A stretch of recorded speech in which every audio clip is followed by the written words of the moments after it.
Nahyan, Honorable President of the United Arab Emirates and ruler of Abu Dhabi. His Excellency Mr. Jose Ramzorta, Honorable President Timor-Leste.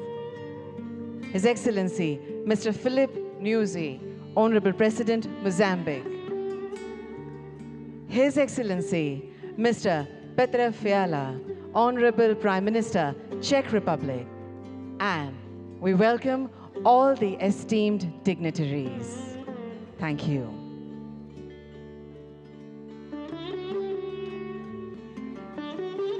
નમસ્કાર, સુસ્વાગતમ. આપ સૌનું આજના આ વિશેષ અવસર પર ભાવભર્યું સ્વાગત છે.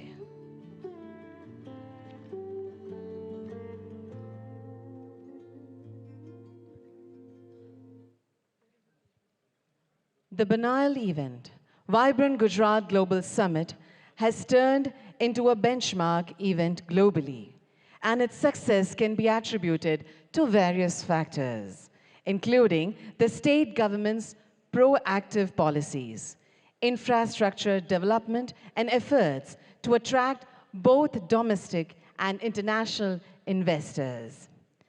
Participating in this summit holds immense significance as it marks the pioneering event in the Amrit Kal. On this occasion, we also welcome the Honorable Governor of Gujarat, Shri Acharya Devvrat ji, and Honorable Chief Minister of Gujarat, Shri Bhupendra Bhai Patel.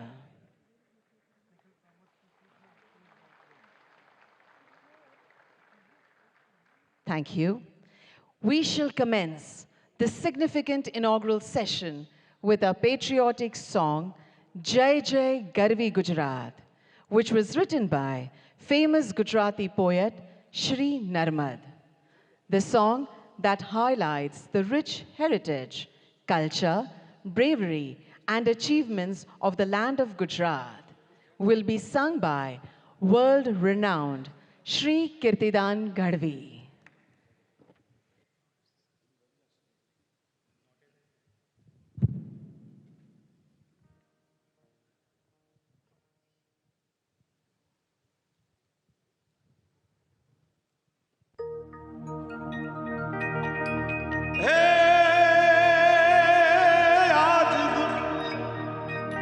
Gujarat ની સ્વર્ણ ભૂમિ પર ઉગ્યું સ્વર્ણ પ્રભાત જય ગુજરાત જય ગુજરાત એ જય જય હો ગરવી गुजरात तने वंदन गुजरात तने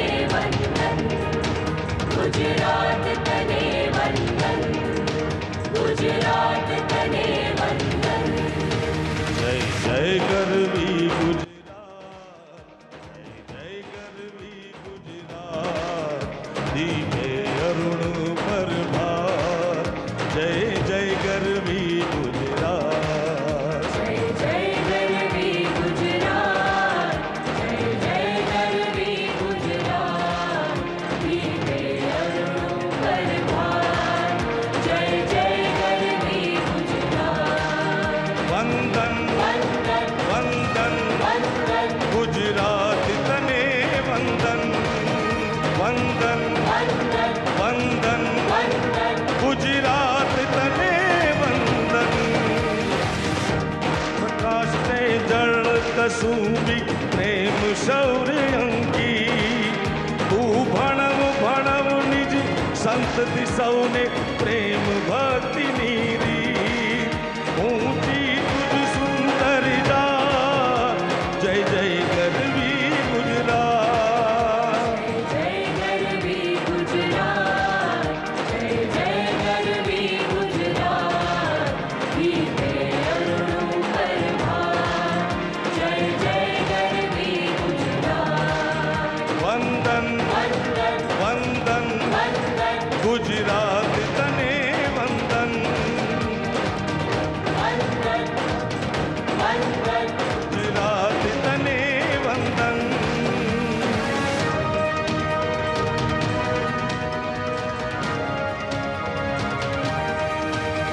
उत्तरमा अंबा मात, पूर्वमा काली मात, जे दक्षिण दिशमा करंत रक्षा कुंतेश्वर महादेव ने सोमनाथ ने द्वारके ए पश्चिम के रादेव जय सहाय मां साक्षात जय जय गरवी गुजरात जय गरवी गुजरात जय जय गरवी गुजरात दीपे अरुण परभार जय जय गरवी गुजरात वंदन वंदन वंदन वंदन गुजरात तने वंदन वंदन वंदन वंदन वंदन गुजरात तने वंदन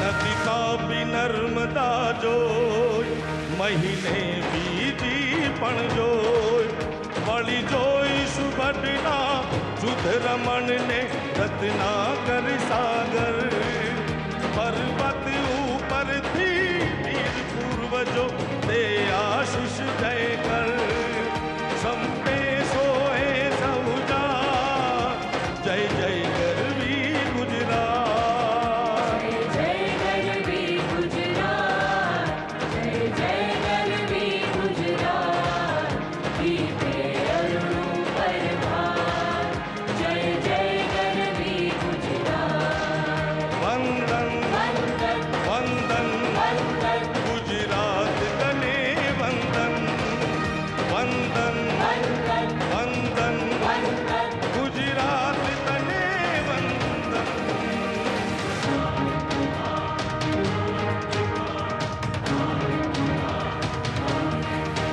हे गुजरात तने वंदन गुजरात तने वंदन वंदन वंदन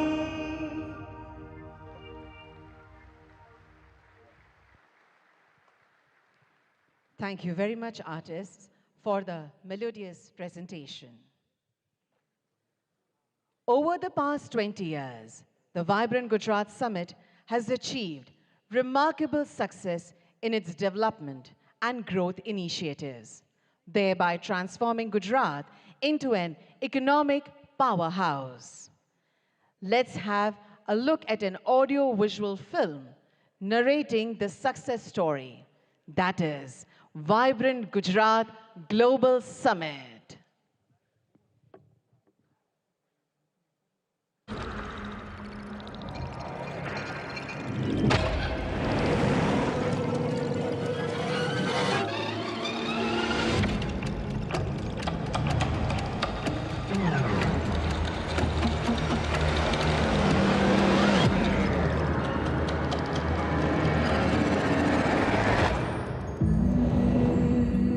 A land synonymous with prosperity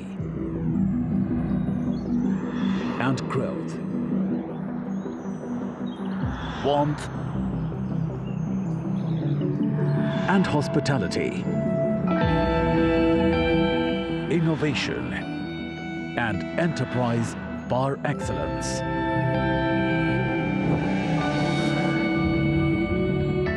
Whose people are committed to the realization of the infinite potential of humankind and wedded to the doctrine of Vasudhaiv Kutumbakam. One earth, one family, one future. A state blessed with the guidance of a visionary who is pioneering India's ascent as a Vishwamitra, a universal friend. Welcome to the 10th edition of Vibrant Gujarat Global Summit, distilled by 2 decades of exponential progress that catapulted the state as one of the world's most preferred investment destinations. Gujarat's GDP of 14 billion US dollars in 2002 grew to an estimated 282 billion US dollars in financial year 2022-23, nurtured by all-round excellence that catalyzed socio-economic growth with inclusivity and unbridled entrepreneurship, led India into Amrit Kaal.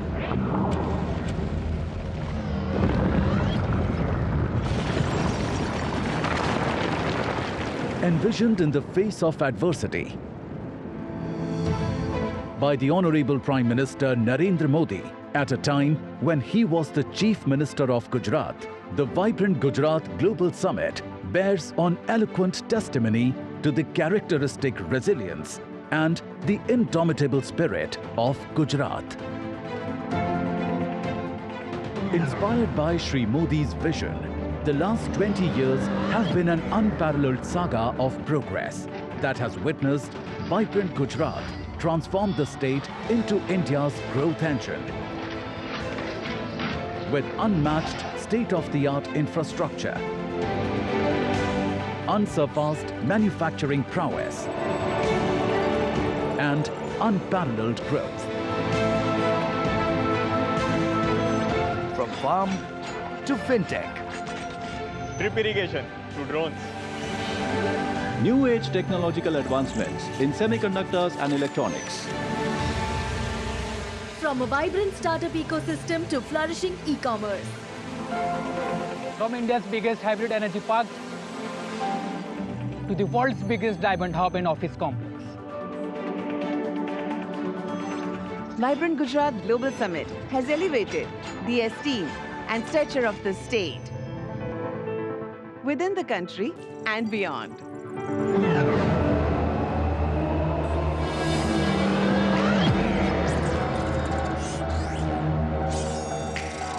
Gujarat is fully geared up to spearheading Industry 4.0, heralding the new industrial revolution with human augmentation frameworks and smart manufacturing propelled with the PM Gati Shakti. The transformative approach for integrated and multimodal connectivity.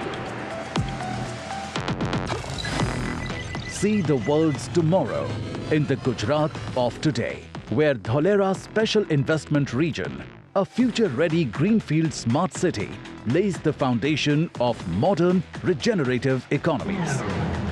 India's first bullet train is being built to usher in a dynamic ecosystem by fostering innovation and adaptability. Artificial intelligence, robotics and intelligent supply chain orchestration leverage symbiotic growth paradigm and a future-ready landscape with 80% of India's rooftop solar.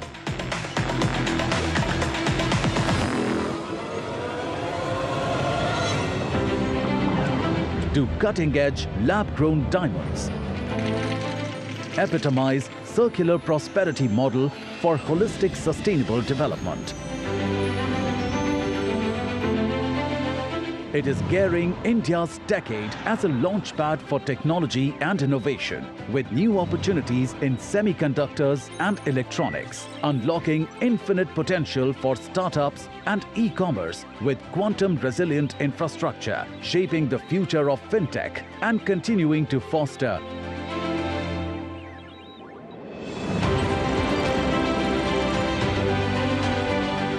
medium, small and micro enterprises with a special focus on enhancing ease of doing business, empowering of women entrepreneurs, and creating eco-innovation hubs. Abuzz with green infrastructure integration, Gujarat's commitment to harmonious urbanization is transforming every harbour into a gateway of prosperity. It is transitioning to still greater heights in sustainability with vast spaces of renewable energy, an exciting hub for green energy including green hydrogen, electrolyzers, renewables and EV manufacturing. Gujarat strides forward towards mitigating carbon footprint as a beacon for green solutions and net zero. पिछले 20 वर्षों से अगले 20 वर्ष ज्यादा महत्वपूर्ण है। जब vibrant Gujarat के 40 साल पूरे होंगे, यही समय है जब भारत को एक ऐसा रोड मैप बनाना होगा जो उसे 2047 तक एक विकसित और आत्मनिर्भर भारत, आत्मनिर्भर राष्ट्र के रूप में हम उसको दुनिया के सामने प्रस्थापित करें। मुझे विश्वास है आप सभी भी इसी दिशा में जरूर सोचेंगे, जरूर कदम उठाएंगे, जरूर आगे आएंगे। आज वाइब्रेंट गुजरात समिट विश्व के thought leaders, investors, policy makers के लिए नॉलेज शेयरिंग का ग्लोबल प्लेटफॉर्म बन गया है।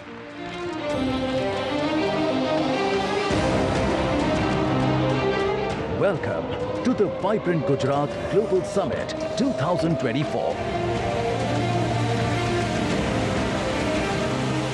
Welcome to the gateway of a greener earth, richer life, smarter business.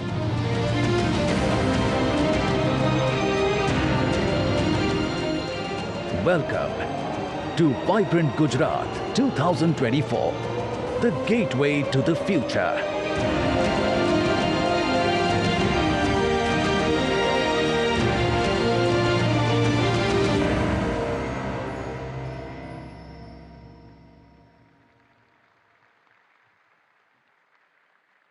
Thank you. With the attributes like transparency, inclusivity, efficiency, empathy, and accountability, the Honorable Chief Minister of Gujarat, Shri Bhupendra Bhai Patel, has steered the state of Gujarat towards progress, ensuring equitable development in all the sectors. Under the prudent governance and pro-business policies of his government, Gujarat has made robust progress. We would like to welcome the Honorable Chief Minister of Gujarat, Shri Bhupendra Bhai Patel, for his address.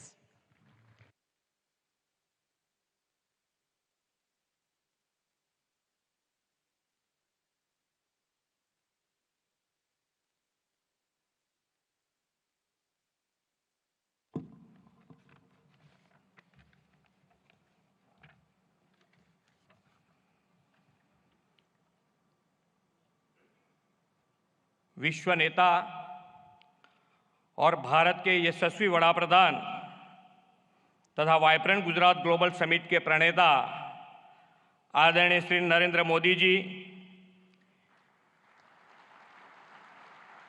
इस कार्यक्रम के मुख्य अतिथि His highness Sheikh Mohamed bin Zayed Al Nahyan, president UAE, His Excellency Jose Ramos Horta, President Timor-Leste, His Excellency Philip Nyusi, President Republic of Mozambique, His Excellency Petra Fiala, Prime Minister Czech Republic, इस summit के partner countries के माननीय ministers, विश्व के विविध देशों से पधारे एम्बेसडर्स, गुजरात के माननीय गवर्नर आचार्य देवव्रत जी, माननीय केंद्रीय मंत्रीगण और गुजरात के मेरे सहयोगी मंत्री, मैं आप सभी को गुजरात की धरती पर हृदय से स्वागत करता हूं। वाइब्रेंट समिट के पायोनियर एंड आर्किटेक्ट आदरणीय प्रधानमंत्री श्री नरेंद्र मोदी ने वाइब्रेंट समिट को बिजनेस ब्रांडिंग के साथ बॉन्डिंग का भी समिट कहा है। आज यहां आप सभी की गौरवमयी उपस्थिति प्रधानमंत्री श्री की इस बात को चरितार्थ करती है।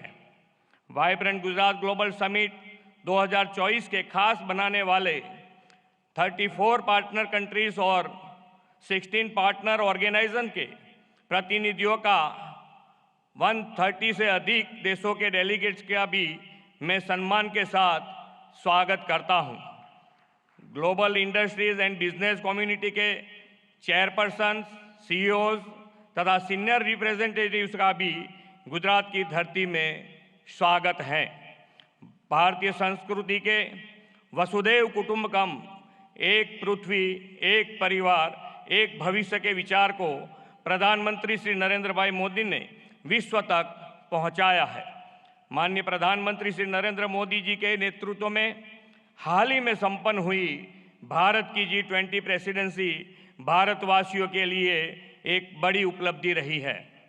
आज गुजरात ने विश्व व्यापार, वाणिज्य एवं औद्योगिक क्षेत्र में प्रमुख स्थान हासिल किया है।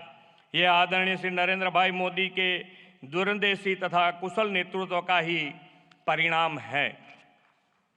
आज हम सब वाइब्रेंट गुजरात ग्लोबल समिट 2024 को सफल बनाने के विश्वास के साथ यहाँ एकत्र हुए हैं। 21वीं सदी की शुरुआत में कई चुनौतियों से घिरे गुजरात को तत्कालीन मुख्यमंत्री श्री नरेंद्र भाई मोदी ने वाइब्रेंट समिट के माध्यम से आशा की नई किरण दिखाई थी।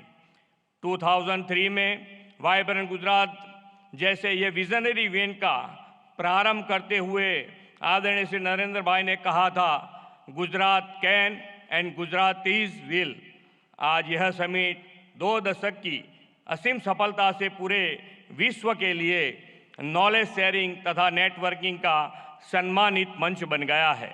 आज हम बड़े गौरव से कह सकते हैं कि आपकी प्रेरणा से ही Gujarat best destination for investment तथा देश के विकास का ग्रोथ इंजन बन गया है। आदरणीय नरेंद्र भाई जी हर वाइब्रेंट समिट में गुजरात के वर्ल्ड क्लास डेवलपमेंट का विजन और नई पहलों की परिकल्पना हमें दी है। आप ही के मार्गदर्शन और नेतृत्व में गुजरात ने इसे भली भांति साकार किया है। गुजरात आप ही के मार्गदर्शन में पॉलिसी ड्रिवन स्टेट बना है। हम हमारी पॉलिसी के प्रति कमिटेड हैं। हम हर कमिटमेंट को ऑनर करते हैं। प्रधानमंत्री जी ने गुजरात में ग्लोबल फाइनेंस एक्टिविटी शुरू करने का विजन दिया और परिणाम स्वरूप उनके मार्गदर्शन में गिफ्ट सिटी आज वर्ल्ड की अनेक बड़ी फाइनेंशियल और फिनटेक कंपनियों का हब बन गया है। धौलेरा SIR, साणंद मंडल बेचराजी का ऑटो मैन्युफैक्चरिंग हब, विश्व का सबसे बड़ा renewable energy park, medical devices तथा bulk drug park, semiconductor display fab उत्पादन, in space cluster, defence and aerospace manufacturing, ऐसे अनेक उपलब्धियों और विकास के नए कीर्तिमान गुजरात ने वाइब्रेंट समिट की सफलता के फलस्वरूप हासिल किया है। इतना ही नहीं, गुजरात के इस मॉडल से प्रेरित होकर देश के अन्य राज्यों ने भी अपनी राज्यों के इवेंट में समिट के आयोजन शुरू किया है। माननीय प्रधानमंत्री जी के विकसित भारत के विजन के अनुरूप ही हमने 10th वाइब्रेंट गुजरात समिट की theme gateway to the future रखी है। यह समिट भारत के अमृत काल का पहला समिट है और यह प्रधानमंत्री जी की विभिन्न राष्ट्रीय प्राथमिकताएं सेमीकंडक्टर और electronics, green hydrogen, renewable energy, electric mobility, MSME और स्किल डेवलपमेंट पर फोकस्ड हैं। मुझे यह बताते हुए अत्यंत खुशी हो रही है कि इस वाइब्रेंट समिट के उपलक्ष्य में हो रहे MOUs की 50% MOUs ग्रीन MOUs हैं। क्लाइमेट चेंज की चुनौतियों का सामना करने और पर्यावरण की रक्षा के प्रधानमंत्री जी के विजन को साकार करते हुए ग्रीन ग्रोथ, रिन्यूएबल एनर्जी और सस्टेनेबल डेवलपमेंट के प्रति हमारी प्रतिबद्धता ये MOUs दर्शाती है। आर्थिक विकास पर बल देने के साथ गुजरात सरकार ने हमेशा सोशल सेक्टर डेवलपमेंट और क्वालिटी ऑफ लाइफ पर भी ध्यान केंद्रित किया है। देश के इस अमृत काल में आयोजित हो रहा यह वाइब्रेंट समिट हमारे लिए अमृत भविष्य का रोड मैप तय करेगा। इस अमृत भविष्य के निर्माण में हमारा सहयोग देने इस वाइब्रेंट समिट में विश्व के अनेक राष्ट्र जुड़े हैं। आज की समिट में उद्घाटन अवसर के मुख्य अतिथि His highness Sheikh Mohamed bin Zayed Al Nahyan president UAE की उपस्थिति का मैं ऋण स्वीकार करता हूं। आपको कुछ अचानक संयोग के लेकर इस कार्यक्रम के बीच से ही जाने की ज़रूरत पड़ी है। हिज हाइनेस, आप अपना अति व्यस्त अमूल्य समय निकालकर इस समिट के मुख्य अतिथि रूप में उपस्थित रहे, आपका फिर से एक बार धन्यवाद करना चाहूँगा। मैं प्रधानमंत्री जी को आश्वस्त करना चाहूँगा कि विकसित भारत 2047 को आपके विज़न को पूरा करने में गुजरात ग्रोथ इंजन की भूमिका निभाएगा। फिर एक बार आप सभी महानुभावों का वाइब्रेंट गुजरात की वाइब्रेंट समिट में स्वागत है। धन्यवाद। भारत माता की जय। वंदे मातरम। जय जय Garvi Gujarat. Thank you very much, Honorable Chief Minister, sir, for your welcome address. As mentioned by our Honorable Chief Minister, sir, our chief guest, His Highness Sheikh Mohammed bin Zayed Al Nahyan, Honorable President of the United Arab Emirates and ruler of Abu Dhabi, has to leave due to a pressing commitment, but before that, he has graciously agreed to say a few words. We welcome you, sir.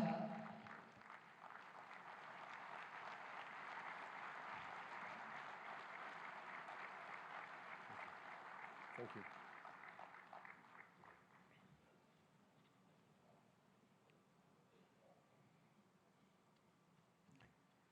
السلام عليكم. في البداية أشكر رئيس وزراء ولاية جوجرات على هذه الكلمة القيمة، كما أشكر صديقي وأخي العزيز رئيس الوزراء الهندي على دعوته الكريمة لحضور هذه القمة التي أسسها هو شخصياً عام 2003، وأصبحت منصة عالمية لتبادل الخبرات والمعلومات حول تطوير الاقتصاد والاستثمار. وأهنيكم دولة الرئيس بمناسبة مرور 20 عام على هذه الانطلاقة. سيدي، نحن سعداء جدا بالمشاركة مع أصدقائنا في الهند والعالم في هذه القمة لنبعث جميعا ما يسعد شعوبنا ويطور دولنا. كما أشكر المشاركين والمنظمين لهذه القمة، وأتمنى للجميع النجاح والتوفيق والخروج بنتائج تخدم التعاون والتنمية والازدهار للجميع. شكراً.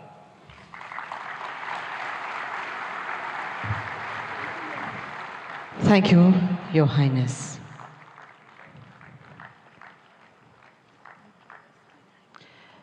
We profusely thank him for his words of appreciation. It is indeed our honor and privilege to have him over here. Our Honorable Prime Minister will see him off and will join us back in few moments. But we shall continue the program.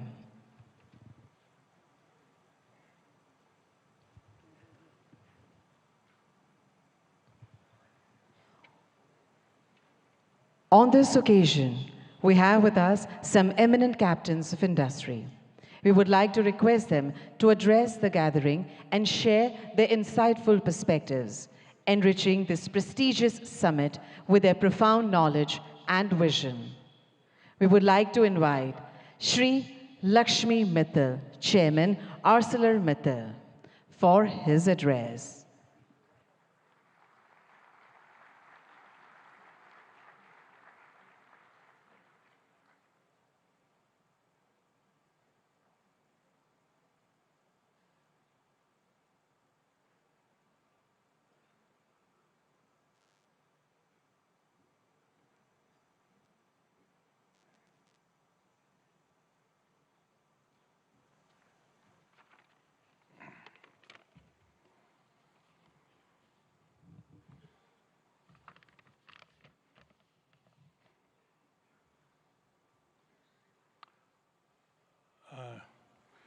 नमस्कार। प्रधानमंत्री जी अभी हैं नहीं, शीघ्र ही आते होंगे, but मैं मुख्यमंत्री श्री भूपेंद्र भाई पटेल जी, गवर्नर आचार्य देवव्रत जी एंड मेरे साथियों एंड ऑनरेबल डिग्निटरीज, पिछले साल सितंबर में वाइब्रेंट गुजरात की 20वीं एनिवर्सरी पर मैं यहाँ आया था और प्रधानमंत्री जी ने बताया कैसे आइडियाज़, इमेजिनेशन और प्रोसेस कंटिन्यूटी के आधार पर इस मेगा ग्लोबल इवेंट को एक इंस्टीट्यूशनलाइज्ड स्ट्रक्चर मिला है। प्रधानमंत्री जी ने उस वक्त ये बताया कि कैसे one earth, one family, one future की सच्ची भावनाओं को लेकर भारत की प्रतिष्ठा कैसे बढ़ेगी और हर इंटरनेशनल फोरम में पूरे ग्लोबल साउथ की आवाज़ को भी मजबूत किया है। माननीय मुख्यमंत्री भाई पटेल जी, मैं आपको भी डेवलपमेंट को आगे रखने और इन्वेस्टमेंट्स को आकर्षित करने और एडमिनिस्ट्रेशन को स्तर ऊंचा उठाने के लिए बधाई देता हूँ। गुजरात में fair, transparent and policy driven governance की एक पहचान रही है और जिसमें मेरी कंपनी ने भी अनुभव किया है। स्टील किसी भी राष्ट्र के आत्मनिर्भरता में एक बड़ी भूमिका निभाता है, क्योंकि ये infrastructure development, urbanisation, renewable sectors, automotive industry, electric vehicles, defence, railways आदि में बहुत उपयोग होता है। ग्लोबल टेक्नोलॉजी को सर्वोत्तम रूप से लाकर हम हाई एंड प्रोडक्ट्स को डेवलप कर रहे हैं, जो एसएमई से स्टार्टअप तक के स्टील कंज्यूमर्स को कम्पिटिटिव बनाने में मदद कर रहा है। गुजरात ने आज से 4 साल पहले आर्सलरमित्तल निपन स्टील इंडिया का स्वागत किया था और 2021 में प्रधानमंत्री जी ने और मुख्यमंत्री ने हमारे हजीरा एक्सपेंशन प्रोजेक्ट की भूमि पूजन की थी। मुझे ये बताते हुए गर्व हो रहा है कि ये एक्सपेंशन प्रोजेक्ट तेज़ी से बढ़ रहा है और लक्ष्य के अनुसार इसका फेज़ 1 2026 में पूरा हो जाएगा। आज वाइब्रेंट गुजरात 2024 के इस मौके पर हमने सेकंड फेज़ के लिए MOU साइन किए हैं। जब ये प्रोजेक्ट 2029 में पूरा होगा तो 24 million tonne crude steel production की क्षमता के साथ आर्सलरमित्तल निपन स्टील इंडिया का हजीरा साइट विश्व के सबसे बड़े single location integrated steel plant में से एक बन जाएगा। हमें पूरा भरोसा है कि गुजरात सरकार के सहयोग के साथ हम इस प्रोजेक्ट को अगले 5 साल में पूरा करने में सफल होंगे। हम केवल स्टील में ही नहीं है, बल्कि रिन्यूएबल एनर्जी, ग्रीन हाइड्रोजन जैसे इमर्जिंग सेक्टर्स में भी निवेश कर रहे हैं। मैं ये कहना चाहता हूँ कि हम देश के लिए अगला 20 साल बहुत महत्वपूर्ण है और मैं आप सब लोगों को विश्वास दिलाना चाहता हूँ कि आत्मनिर्भर और विकसित भारत के 2047 के विजन को पूरा करने के लिए हम रेडी हैं। मैं इन सब प्रधानमंत्री, मुख्यमंत्री, गवर्नर साहब, इन सब लोगों को मेरे को मंच पे आने के लिए मौका देने के लिए मैं आप लोगों का बहुत आभारी हूँ। नमस्कार। सर, आपके महत्वपूर्ण संबोधन के लिए आपका बहुत बहुत धन्यवाद। We would now like to invite Mr. Toshihiro Suzuki, President, Suzuki Motor Corporation, Japan, to please deliver his address.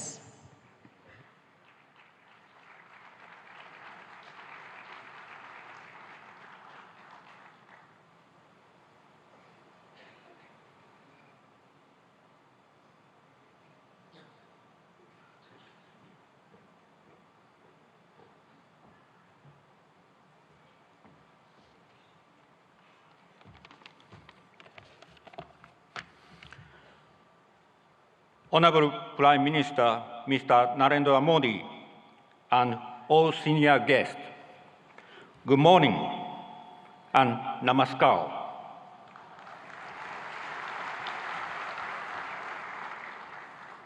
I'm Toshiro Suzuki from Suzuki Motor Corporation, Japan. I'm much honored to be invited to this ceremony.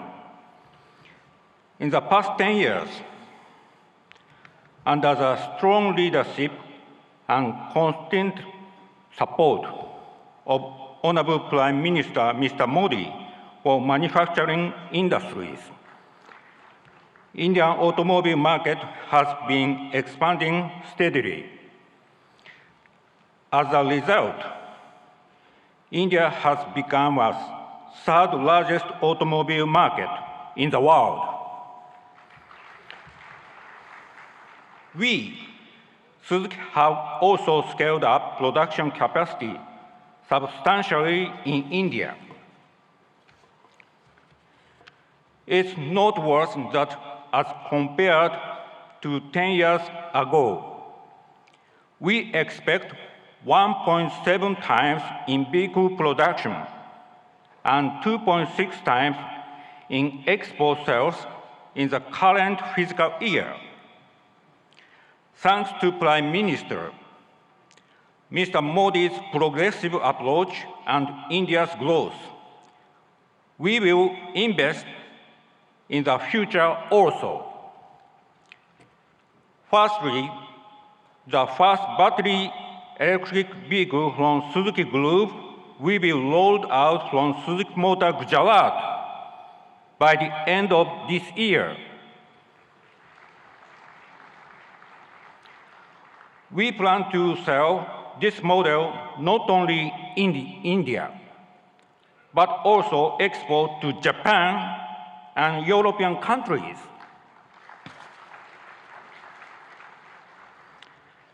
Secondly, to expand our VEV production in future, Suzuki Group will invest 3,200 crore rupees in Suzuki Motor Gujarat to add a new fourth production line, which can produce 2.5 lakh units per year. This will increase the annual production capacity of Suzuki Motor Gujarat from the current 7.5 lakh to 1 million units. Thirdly, we will invest 35,000 crore rupees for the construction of a second car plant in Gujarat, which would produce another 1 million units per year. As a result, the annual production capacity in Gujarat will be 2 million units, namely 1 million units at SMG and 1 million units at the second new plant. Finally, as far as reduction of greenhouse gas emission is concerned, our effort will be through a multi-pathway approach. That means, in addition to vehicle electrification, we will offer multiple options, such as compressed natural gas, biogas, bioethanol, and green hydrogen. Taking advantage of India's animal wealth, we will start production of biogas from cow dung.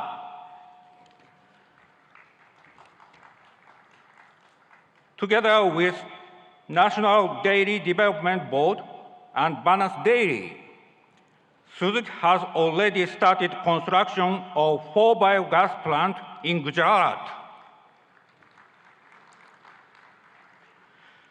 Suzuki Group will always work to provide a variety of sustainable customer-oriented mobility options. Thank you for your kind attention. Thank you very much, sir. We would like to invite Shri Mukesh Ambani Chairman, Reliance Industries Limited.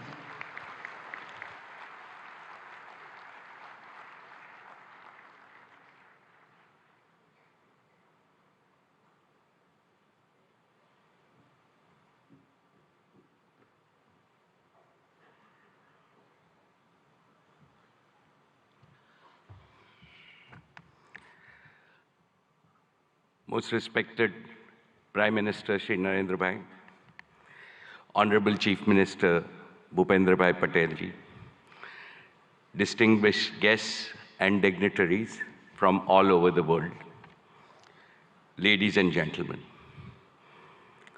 Welcome to Gujarat and the 10th Vibrant Gujarat Summit, the most prestigious investor summit in the world today.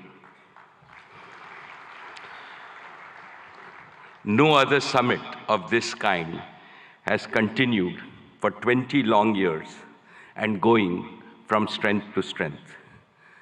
This is a tribute to our Prime Minister, Shri Narendra Bhai Modi's vision and consistency.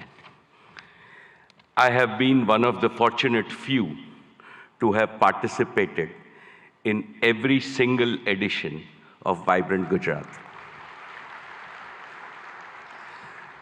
I have come from the city of the gateway of India to the gateway of modern India's growth, Gujarat. I am a proud Gujarati. Mane Gujarati hovanu abhiman છે.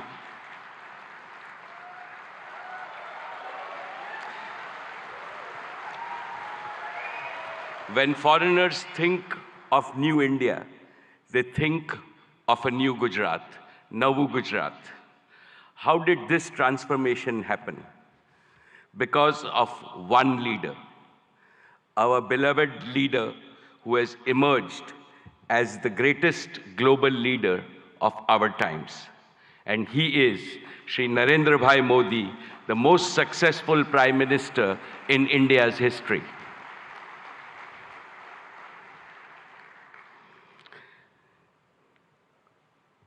About Narendra Bhai, when you speak, the whole world not only listens, but applauds you. My friends abroad ask me, what is the meaning of slogan that millions of Indians are chanting, that Modi hai, to mumkin hai.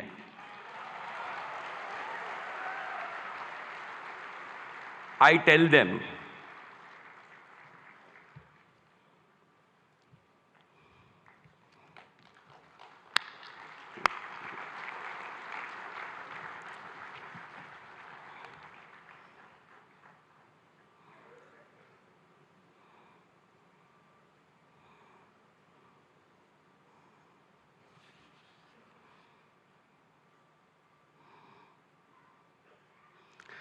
most respected Shri Narendra Bhai Modi ji, when you speak, the whole world not only listens, but applauds you. My friends abroad ask me, what is the meaning of the slogan, millions of Indians are chanting, Modi hai, to mumkin hai. I tell them, it means India's Prime Minister makes the impossible possible with his vision, determination, and execution. They agree, and they also say, Modi hai, to mumkin hai.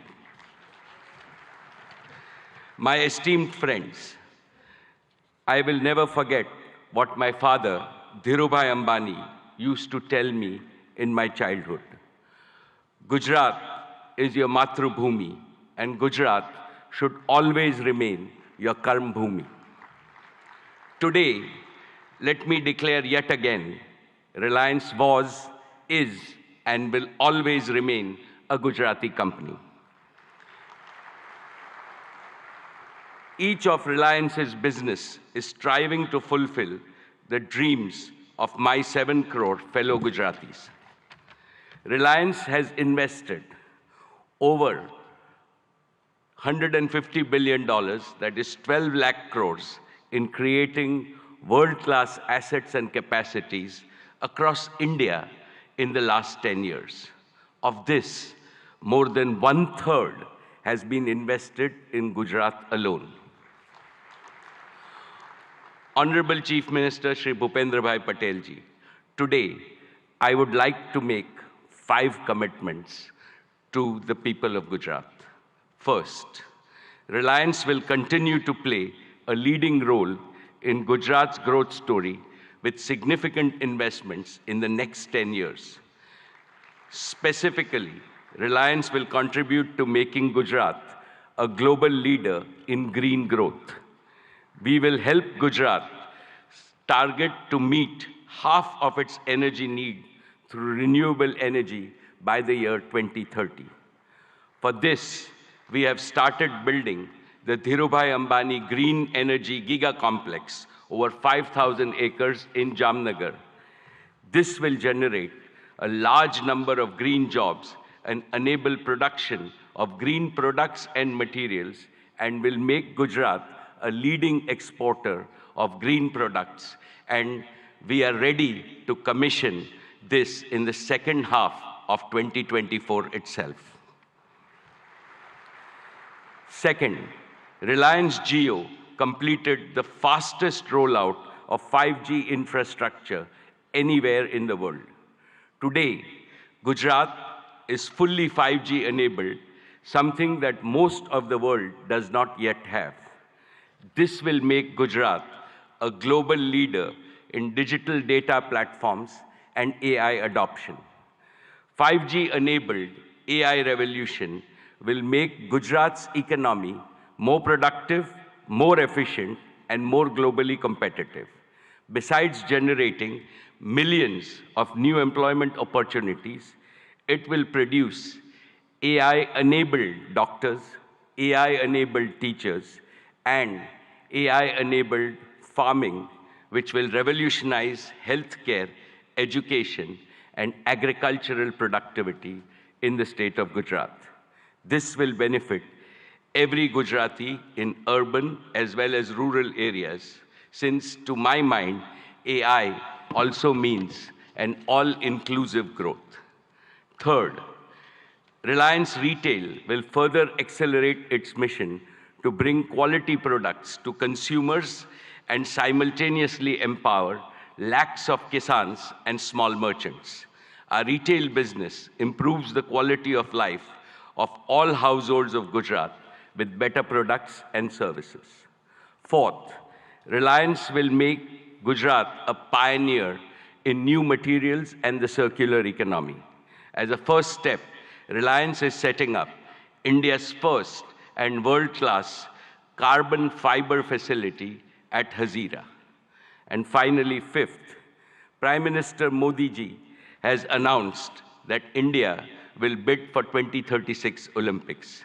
In preparation for that, Reliance and Reliance Foundation will join forces with several other partners in Gujarat to improve education, sports, and skills infrastructure that will nurture the champions of tomorrow in various Olympic sports. Most respected Prime Minister Narendra Bhai Modi ji, before I conclude, permit me to articulate a conviction that resides in the heart of everyone in this hall and most Indians. As Chief Minister of Gujarat, you used to say, Bharat ke vikas ke liye Gujarat ka vikas. And that is how you made Gujarat India's growth engine. Now, as Prime Minister of India, your mission is Dunya ke vikas ke liye Bharat ka vikas. You are working on the mantra of global good and make India the world's growth engine. The story of your journey from Gujarat to the global stage in just 2 decades is nothing short of a modern epic. Today, and in today's India, is the best time for young people to enter the economy, to innovate, and to provide ease of living and ease of earning to hundreds of millions of people. The coming generations will indeed be thankful to Prime Minister Modi for being both a nationalist and an internationalist. You have laid a solid foundation for Viksit Bharat, India as a fully developed nation in Amrit Kal. No power on earth can stop India from becoming a $35 trillion economy by 2047. And as I see, Gujarat alone will become a $3 trillion economy. Therefore, I am confident, every Gujarati is confident, and every Indian is confident that the Modi era will take India to new summits of prosperity, progress, and glory. Thank you very much, sir. Jai Gujarat, Jai Jai Garvi Gujarat, Jai Hind. Thank you very much, sir. We would now like to invite Mr. Sanjay Mehrotra, CEO, Micron Technologies USA, to deliver his address.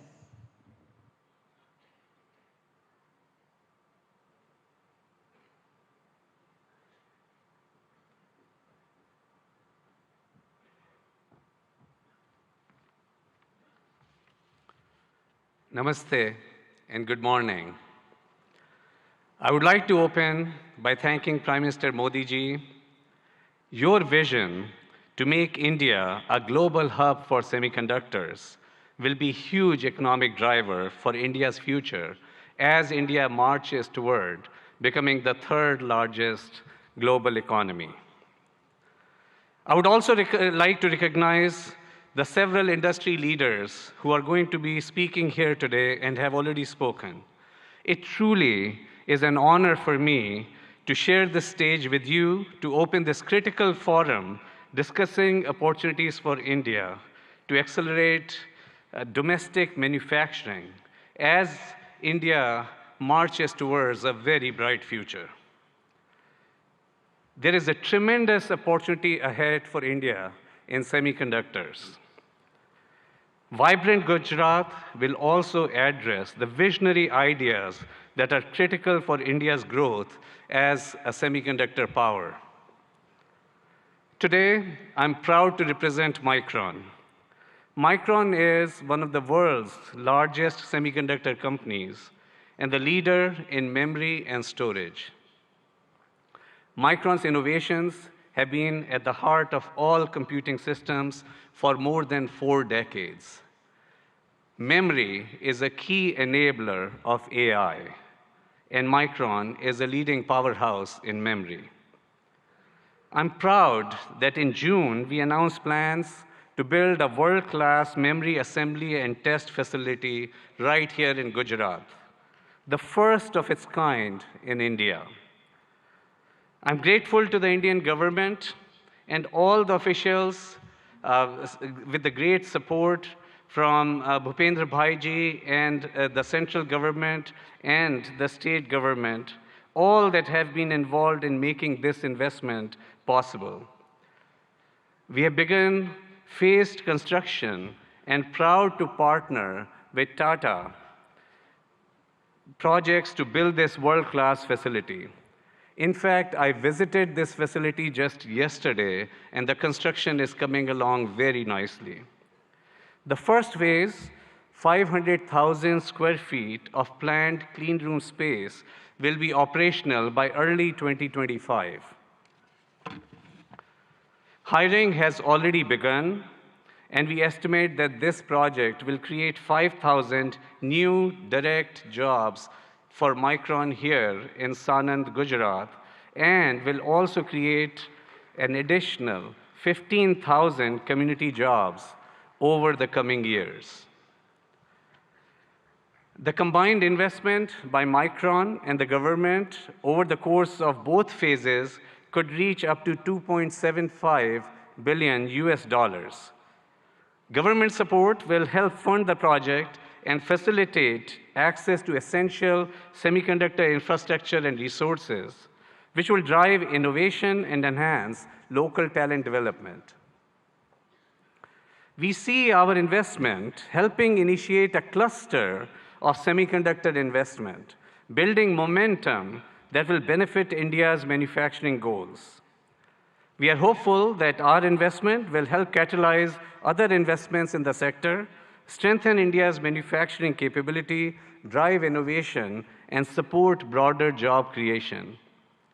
In fact, I'm pleased that my good friend Jeffrey Chen, who's going to be speaking here soon, of Simtech, is considering bringing his substrate manufacturing capabilities here to Gujarat in support of Micron's plant here. This is an example of the ecosystem, the cluster that Micron is capable of generating as an anchor semiconductor company here in Gujarat, here in India. We are proud to partner with India to bring advanced semiconductor memory assembly and a greater technology manufacturing ecosystem to Gujarat. Together, we are building the future of technology manufacturing, not just for Micron, not just for Gujarat, not just for India, but for the world. Thank you. Thank you very much, sir. We would now like to invite Shri Gautam Adani, Chairman, Adani Group.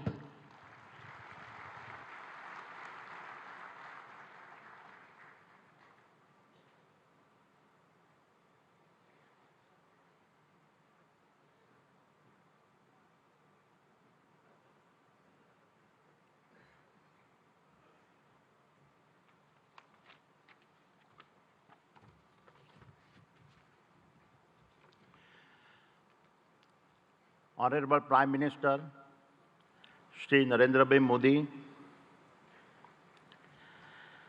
distinguished heads of government of our partner countries, His Excellency Governor of Gujarat, Honorable Chief Minister Shri Bhupendra Bhai Patel, distinguished ministers, captains of industries, and my dear friends.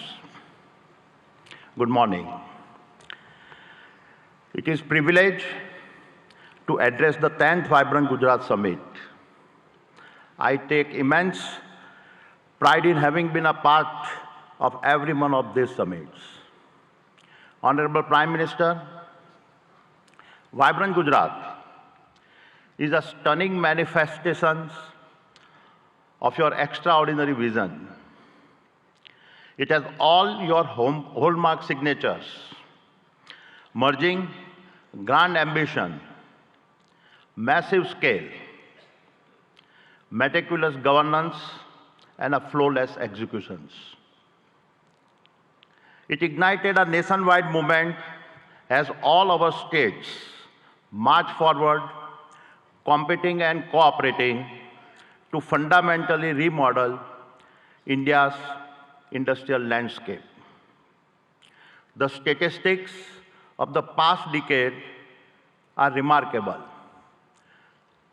Since 2014, India's GDP has grown by 185% and per capita income by a stunning 165%.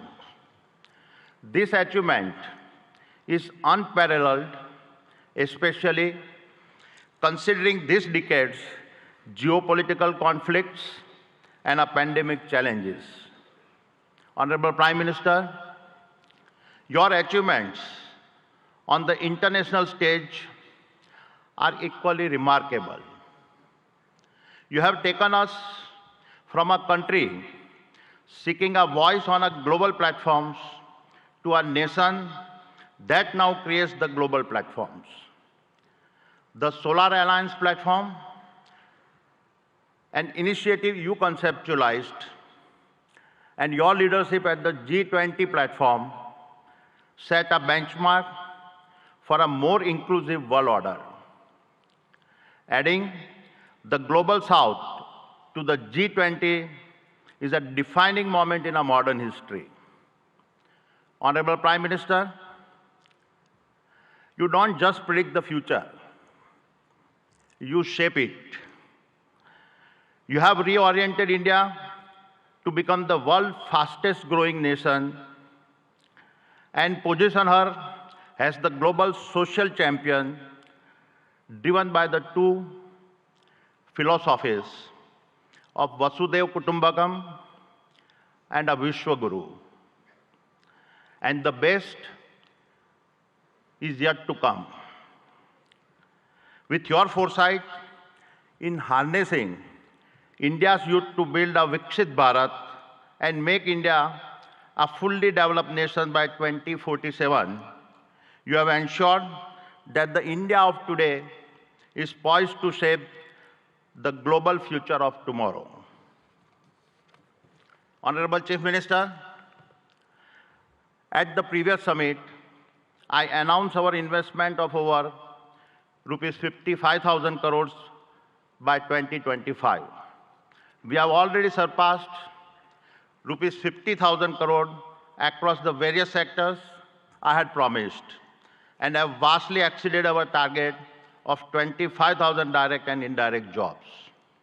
Today, I commit to further investments. We are constructing the world's largest green energy park in Khavda district, Kutch, generating 30 gigawatt of our renewable energy over 725 square kilometers. Even visible is from space. We are expanding the green supply chain for an Atmanirbhar Bharat and creating the largest integrated renewable energy ecosystems. This includes solar panels, wind turbines, hydrogen electrolyzers, green ammonia, PVC, and expansion in copper and cement projects. Over the next 5 years, the Adani Group will invest over rupees 2 lakhs crore in Gujarat, thereby creating over 100,000 direct and indirect jobs. I am grateful for your support. It is my commitment that I will do my part to contribute to a Viksit Gujarat. Thank you. Jai Jai Garvi Gujarat. Jai Hind. Thank you very much, sir. We would now like to invite Mr. Jeffrey Chun, Global CEO, Simtech, South Korea.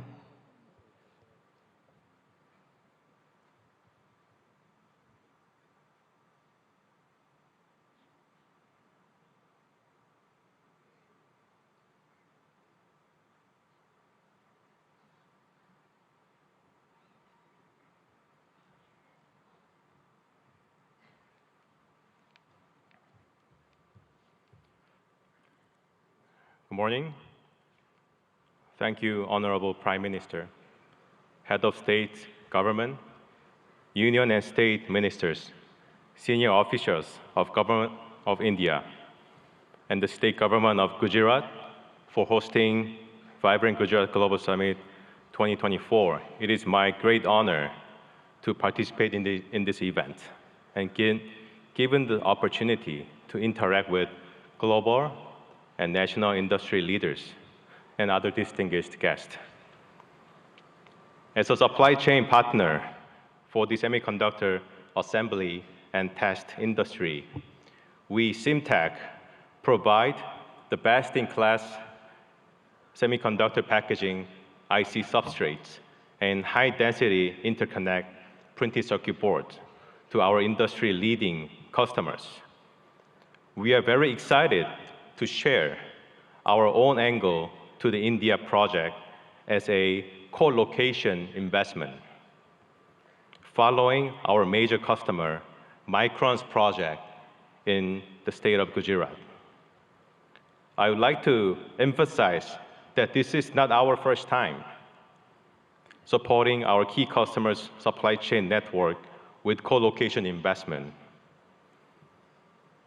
We have already done our project with Micron in China more than 10 years ago. We have recently executed another project in Malaysia together. Through these projects, we have proven to the market that co-location investment really boosted the growth of a semiconductor ecosystem in the region. and that it also helped our business to settle in the initial stage of the investment, which would not have been possible without the support of the next door neighbor like Micron.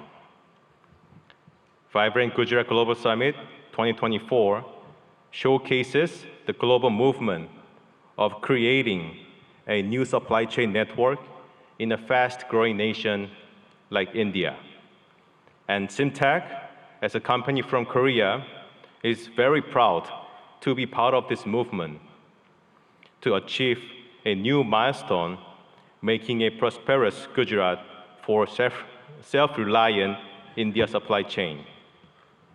We are now preparing for another round of co-location investment in India, following Micron's investment plan in Gujarat state. And I'm very pleased to share the progress with the audience today that with the support from the central and state government, we are ready to make an investment, a significant investment in India and create thousands of job opportunities for high-skilled talents in the state of Gujarat together with Micron. And most of all, elevating the India's PCB and IC packaging substrate industry to another level to make India's presence in the semiconductor supply chain network much stronger. We really look forward to further supporting our customers' supply chain, both in India and globally. And we will further enable India's domestic players to be part of the global supply chain ecosystem. Thank you very much. Thank you very much, sir. We now invite Shri N. Chandrasekharan, Chairman, Tata Sons Limited, for his address.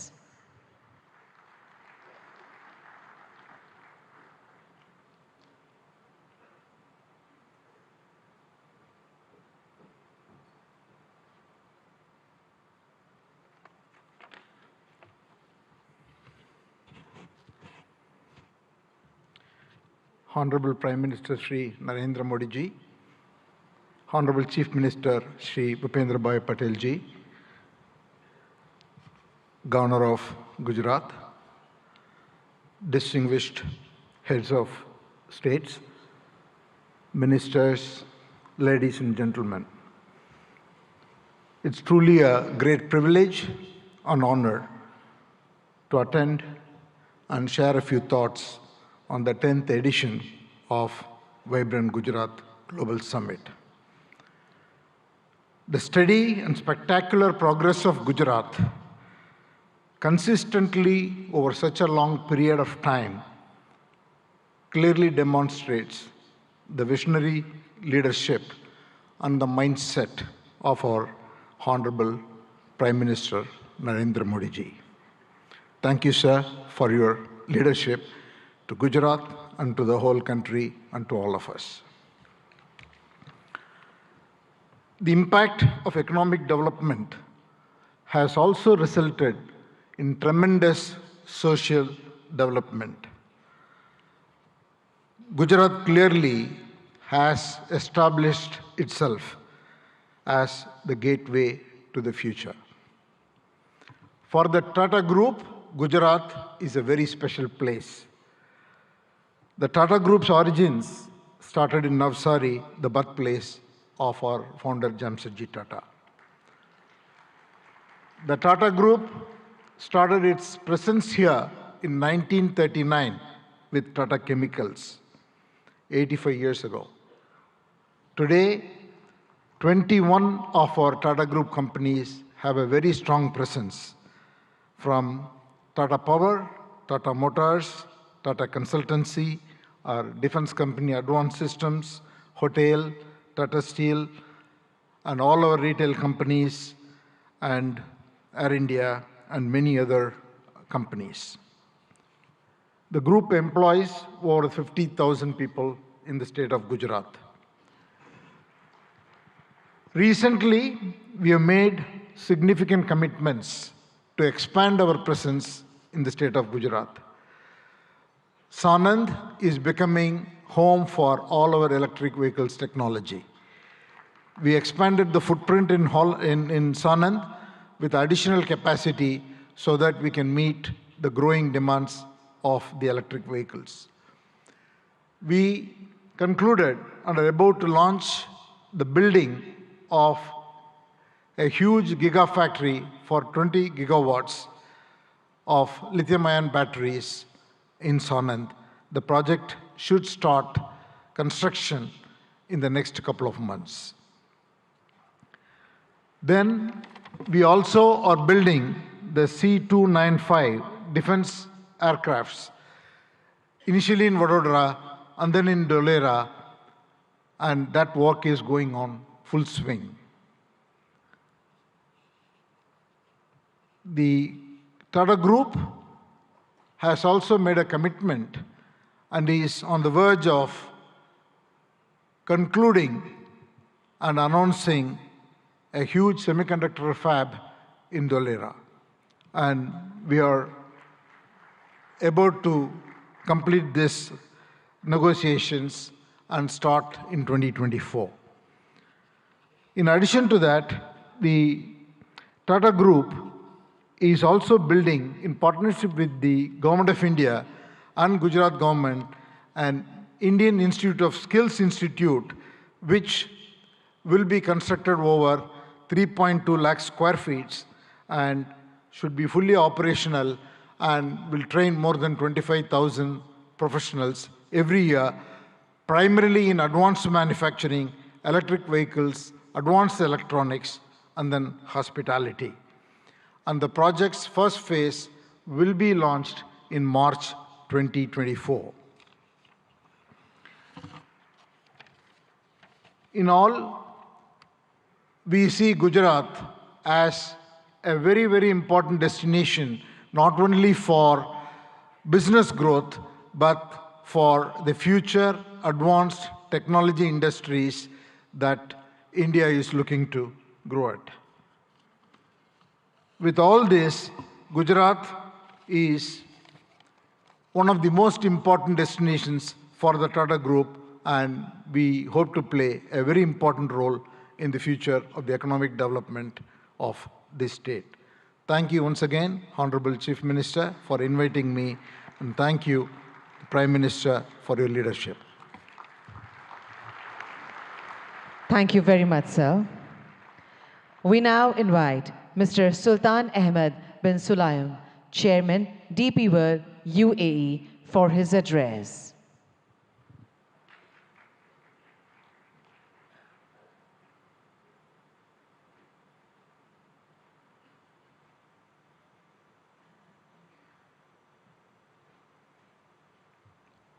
Honorable Minister Shri Narendra Modi, Honorable Chief Minister of Gujarat Shri Bhupendra Patel, dignitaries of Government of India, UAE, and partner countries. Distinguished guests, good morning. It's a great honor and a privilege to address the inaugural session of the 10th edition of the Vibrant Gujarat Global Summit. It is heartening to see Honorable Prime Minister Modi's vision of Vibrant Gujarat became a reality. I would like to congratulate and thank the Government of Gujarat, led by Honorable Chief Minister Bhupendra Patel, for organizing this summit and inviting me. The 10th edition of the Vibrant Gujarat Summit truly showcases its exponential rise as India's premier business forum, guiding the nation to Honorable Prime Minister's vision of Viksit Bharat 2047.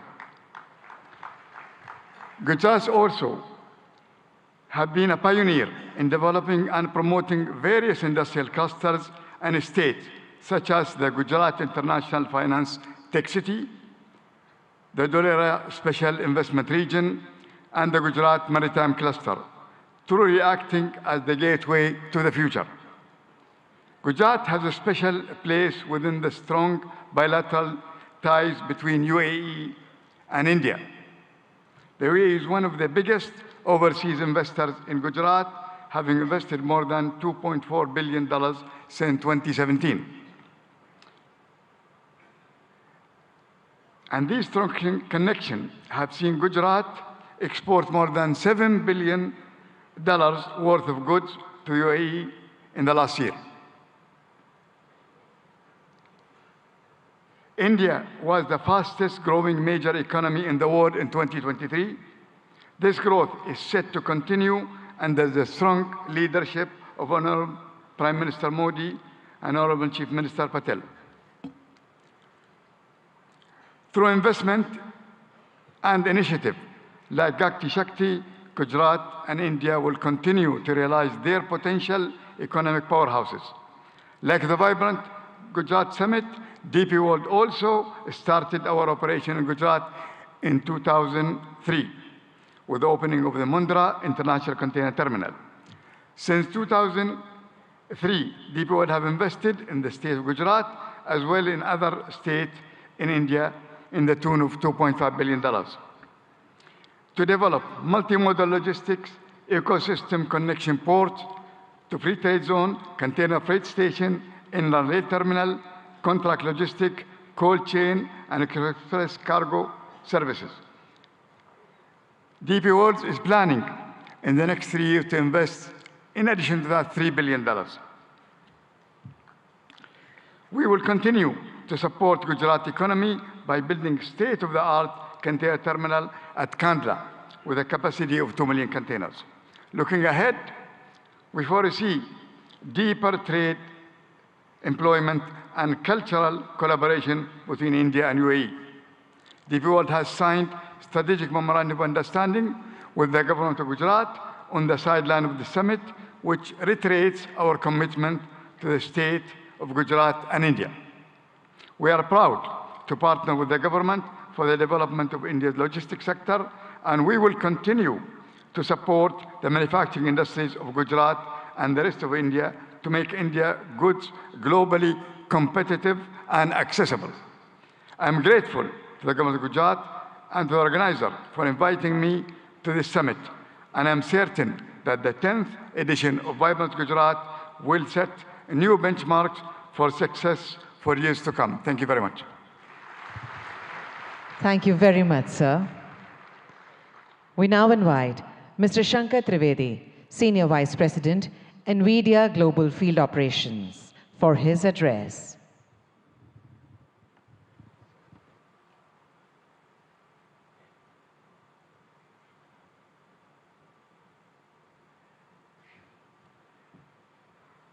Namaste.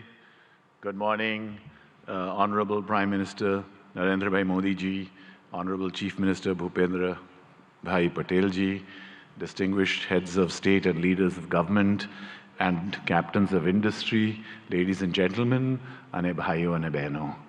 It's such a pleasure and honor to be part of so many giant captains of industry here as a humble Ahmedabadi boy who started many years ago, went to IIT Delhi, and now I have the privilege of representing NVIDIA at this summit.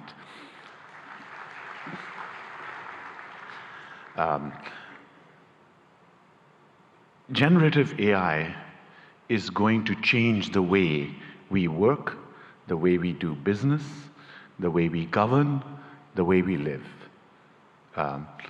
Just like the internet starting 30 years ago and the mobile revolution starting 25 years ago, the generative AI revolution will also do the same. Generative AI is going to affect all of you. More than 5 years ago, Prime Minister Narendra Bhai Modi ji invited my CEO Jensen Huang to deliver a lecture to all of the heads of Indian governments in the Vigyan Bhavan. It is the first time that a global leader actually talked about implementing of AI. thanks to the leadership of Prime Minister Modi ji, it has been a catalyst to accelerate the adoption of generative AI in India and also here in Gujarat. Today, I want to give you 3 specific things that NVIDIA has actioned over the last few months. Number 1, skills development. We have created digital content that can be delivered online and in person to hundreds of thousands of students, developers, researchers, and technical institutions. We are already rolling out this curriculum content on generative AI to all of our business partners here in India, especially the global systems integrators. We are now most willing and keen and eager to partner with universities and technical institutions here in Gujarat and elsewhere in India to deliver this compelling content to the hundreds and thousands of developers in India. India has scale, India has talent, India has amazing data, India has a unique culture. Sovereign generative AI requires scalable AI data center infrastructure, hardware and software in order to be successful. So secondly, I'm delighted to tell you that we are partnering with all of India's leading business groups, the Tatas, Reliance Group, and many others, to set up state-of-the-art AI data center facilities and provision them here in India. Specifically today, I'm very happy to inform you that our partner Yotta is setting up a state-of-the-art AI data center here in Gift City, and it will be available and go live before the end of March. Thank you, sir. And thirdly, we are very strong supporters of Make in India. Make in India for India and Make in India for the world. Our partners such as NetWeb and others, Eviden, Atos, are actually already making state-of-the-art AI hardware for consumption here in India and elsewhere in the world. And we are working strongly with partners both in the upstream semiconductor and ecosystems such as Sanjay and his company at Micron and other semiconductor ecosystem partners, as well as downstream partners such as our system OEMs, our ODMs, our contract manufacturers, and other data center providers to establish a very strong AI electronics ecosystem in India, which can service not just here in India and Gujarat, but also the global economy. Thank you again, sir, and it's a pleasure and privilege to be here. Jai Hind, Jai Garvi Gujarat, and of course, God bless America too. Thank you. Thank you very much, sir. We now invite Mr. Nikhil Kamath, co-founder and CFO, Zerodha.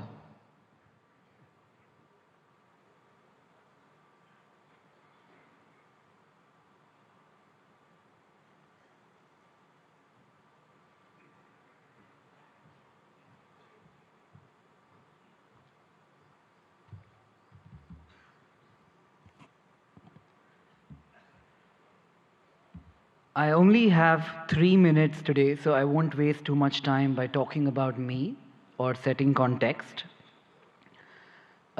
Picture a 17-year-old boy, a school dropout in Bangalore from 20 years ago, not particularly smart, not too educated, and no capital at hand. Bangalore from 20 years ago was a lot quieter, greener, without the vibrance that one might associate with Bangalore today. The fact that I'm able to stand here today in front of all of you, people I have idolized for so long, That opportunity to me has been incredible, and that to me is the India story. I often hear people talking about what India could be 10 years from now, what needs to change, or the fact that we will arrive in 10 years, in 5 years, or a certain period of time from today. I think we are standing too close to the trees and not seeing the forest, because the India I am in today, that is the India that to me has already arrived.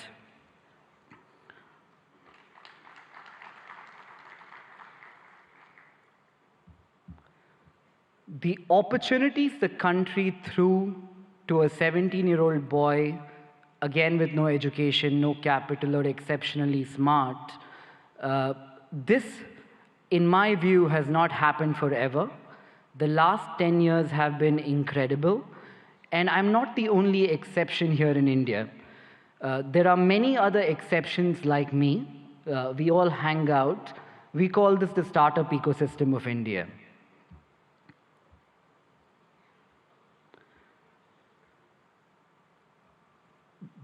The big change in India from the last decade, in my opinion, also has been that entrepreneurship has moved from something that we have all watched around us, heard in movies, or thought could happen, something that we aspire to entrepreneurship today, which is something that we all are actively trying. You could take an example of this being a housewife watching Shark Tank, a small-time shoe salesman selling online on Flipkart. These are not stories that existed 10 years ago. To that one man in the audience here today, who in my opinion has facilitated this stable ecosystem for people like me to thrive, and millions of other who we call the youth of India to thrive, I would like to say thank you, Modi ji, for having created this ecosystem for all of us.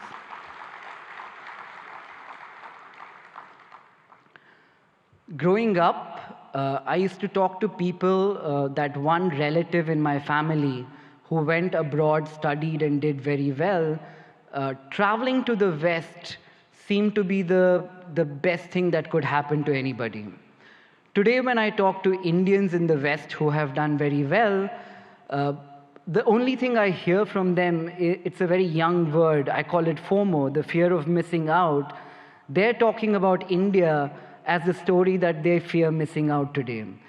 That change which has happened in the last 10 years is so evident to see that it makes me feel proud. It makes me feel like I'm in the right place at the right time, and that place today is India.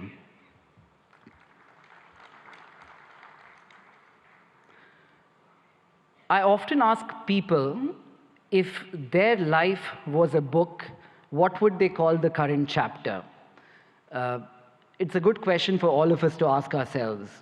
When I look at India and I ask myself, what would be this chapter in the book of India, the first word that came up in my mind was arrived. And finally, as I stand here in a room full of politicians, diplomats, dignitaries, mentors, I don't look upon this ecosystem as potential, as the way I'm looking at this today is we're all potential partners in a story that could change the global economic landscape today, and that story is India. And to all the foreign investors here, India is seemingly looking like the coolest party in town. I think what you need to be aware of is if you arrive too late, you might not get in. So I'd like to thank everybody. Thank Modi ji for this opportunity. Thank you, everyone. Thank you very much, sir. Today we have with us dignitaries from a number of countries. We would like to invite them to share their thoughts with us today. We would like to invite His Excellency, Mr. Shin Hosaka, Vice Minister for International Affairs, Japan.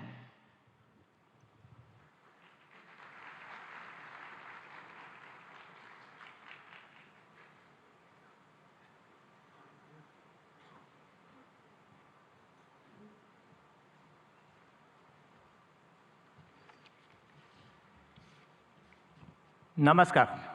Good morning.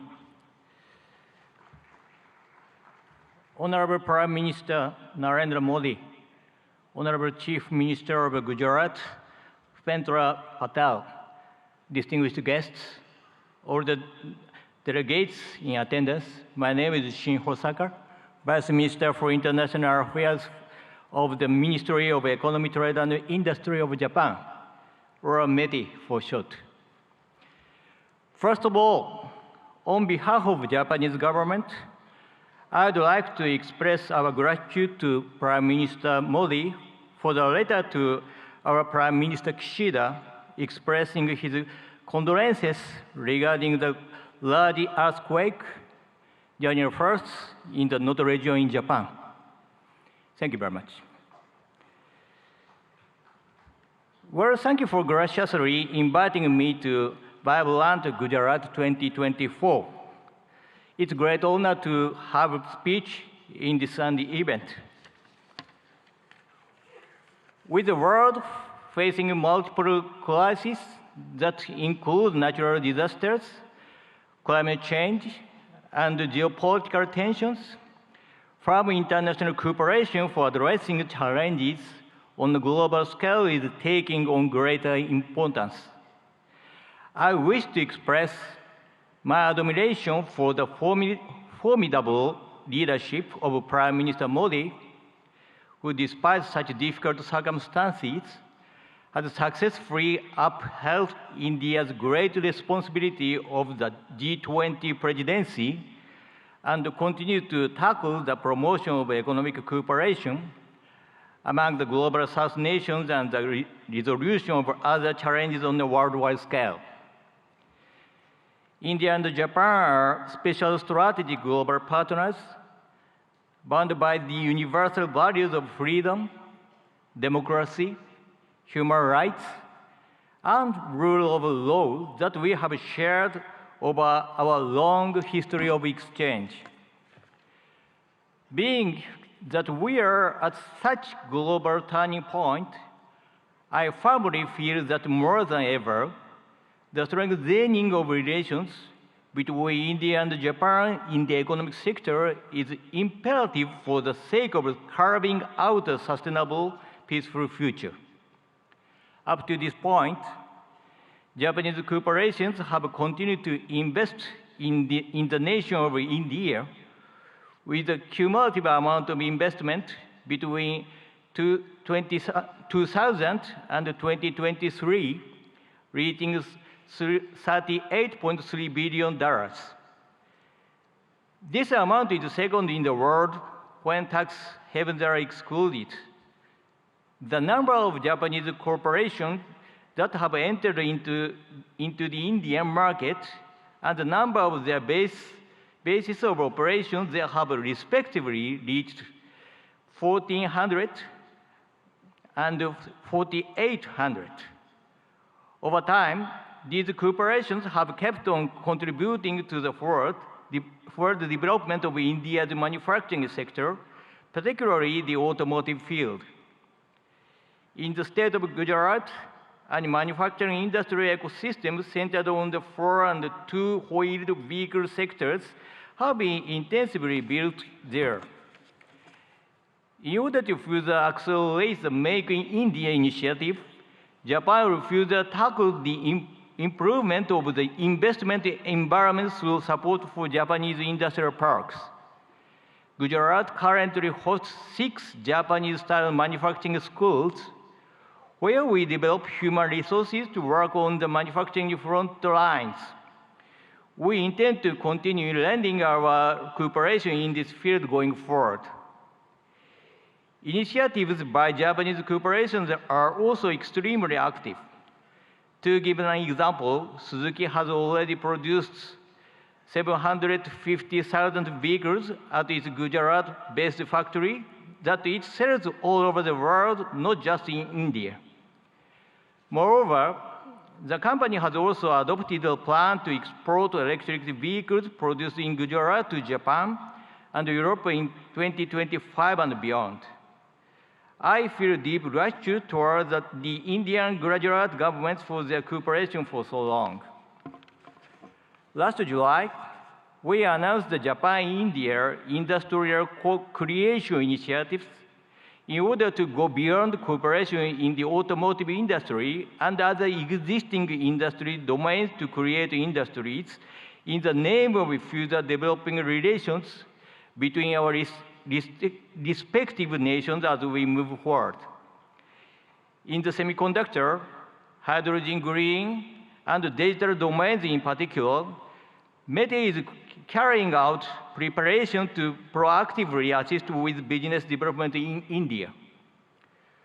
For cooperation surrounding semiconductors, in July 2023, we executed the Japan-India Semiconductor Supply Chain Partnership and launched a policy dialogue. Last November, we promptly held our first meeting of that partnership, which had over 100 individuals representing Japanese semiconductor-related enterprises in attendance. This time, as well, we carefully selected some semiconductor corporations with considerable potential to contribute to India and asked them to accompany us here. We hope to go beyond contribution to the establishment of semiconductor ecosystem in India in the form of developing semiconductor manufacturing environment, improving the logistic environment, and developing semiconductor human capital.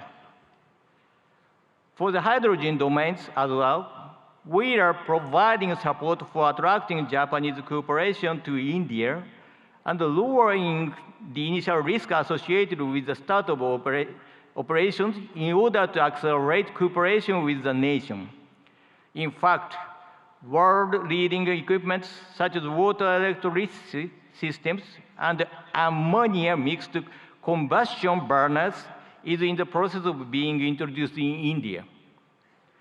In addition, METE will enact budgetary measures of $200 million for the purpose of accelerating economic cooperation with India. Our hope is to develop concrete projects through these funds towards the future. The concept of Vibrant Gujarat 2024 is gateway to the future. Let Japan, with its accumulation of technology, and India, whose growth is just beginning, join hands in driving forward international society and carving out the future of the world. I will close my speech with the pledge of cooperation as a representative of Japan, India's best friend. Thank you for being such an attentive audience. Thank you very much. Thank you very much, sir. We now invite His Excellency, Mr. Ibrahim Yusuf Al Mubarak, Assistant Minister of Investment, Kingdom of Saudi Arabia, for his address.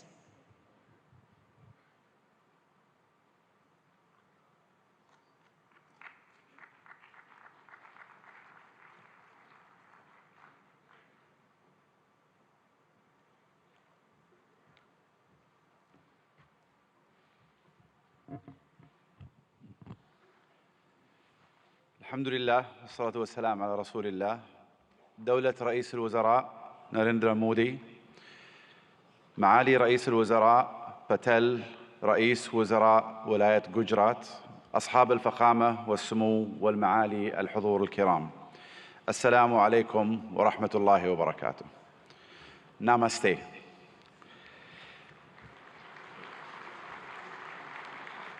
يشرفني الانضمام إليكم هنا في ولاية جوجرات، والتي تجمع اليوم قادة حكومات وقطاع الأعمال والاستثمار من جميع أنحاء العالم، وأنقل لكم تحيات مولاي خادم الحرمين الشريفين الملك سلمان بن عبد العزيز آل سعود، وسمو سيدي ولي العهد ورئيس مجلس الوزراء الأمير محمد بن سلمان إلى حكومة الهند بقيادة دولة الرئيس مودي، لاستضافتها لهذه النسخة العاشرة من قمة جوجرات العالمية النابضة بالحياة.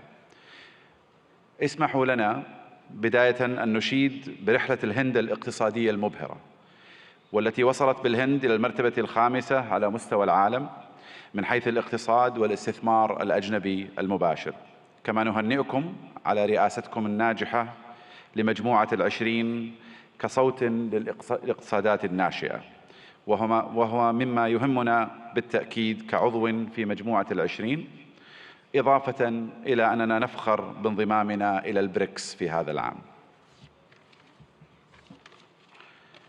منذ أن انطلقت رؤية المملكة 2030 قبل ما يقارب 8 سنوات، ارتفع ناتجنا المحلي بنسبة 66%، وتضاعف استثمارنا الأجنبي المباشر 4 مرات، ونحن على بعد نقطة واحدة فقط من هدفنا المتمثل أن تصبح المملكة العربية السعودية أحد أكبر 15 اقتصاداً في العالم بنهاية هذا العقد بإذن الله.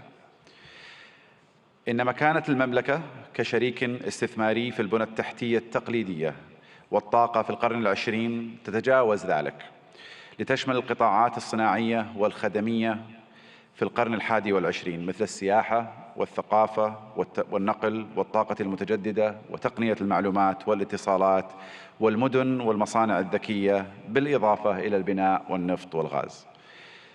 إضافة إلى أن أصول صندوق الاستثمارات العامة السعودي تجاوزت 700 مليار ريال، كما يحتل سوق الأسهم في المملكة المرتبة التاسعة عالمياً، بعد أن صعد من المرتبة 25 في عام 2016، وقد بلغت الشركات المدرجة في السوق السعودي أكثر من 200 شركة، ويشاركنا اليوم مجموعة من هذه الشركات.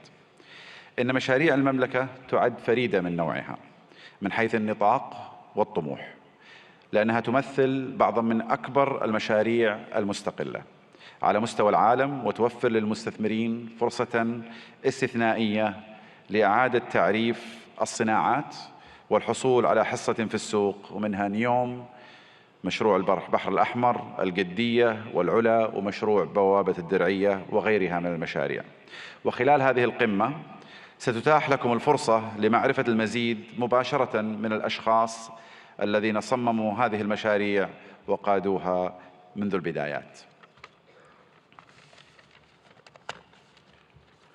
أصحاب الفخامة والسمو والمعالي الحضور الكريم، إن المملكة العربية السعودية لا تشترك مع الهند في المصالح الاستراتيجية فحسب، بل تشتركان أيضاً في طموحات مماثلة تشمل التحول الرقمي والابتكار والدفاع والفضاء. كما تفخر المملكة بكونها جزءاً من الاتفاقية التاريخية والتي تم الإعلان عنها على هامش قمة مجموعة العشرين المثمرة التي عقدتها الهند في سبتمبر الماضي، وهي اتفاقية إنشاء ممر اقتصادي يربط الهند والشرق الأوسط وأوروبا بالسكك الحديدية وخطوط الموانئ وخطوط الأنابيب، كذلك مثل كابلات البيانات والهيدروجين والكهرباء، مما سيعزز بإذن الله سلاسل الإمداد والتوريد في جميع أنحاء العالم، مع خلق فرص استثمارية غير مسبوقة في المملكة والهند والدول الشريكة الأخرى.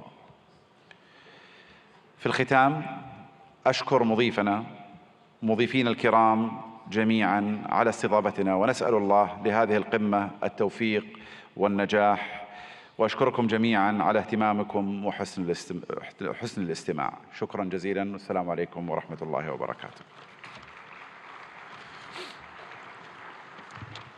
Thank you very much, sir. We now invite Lord Tariq Ahmed, Minister of State, Middle East, North Africa, South Asia, United Nations and the Commonwealth, UK, for his address.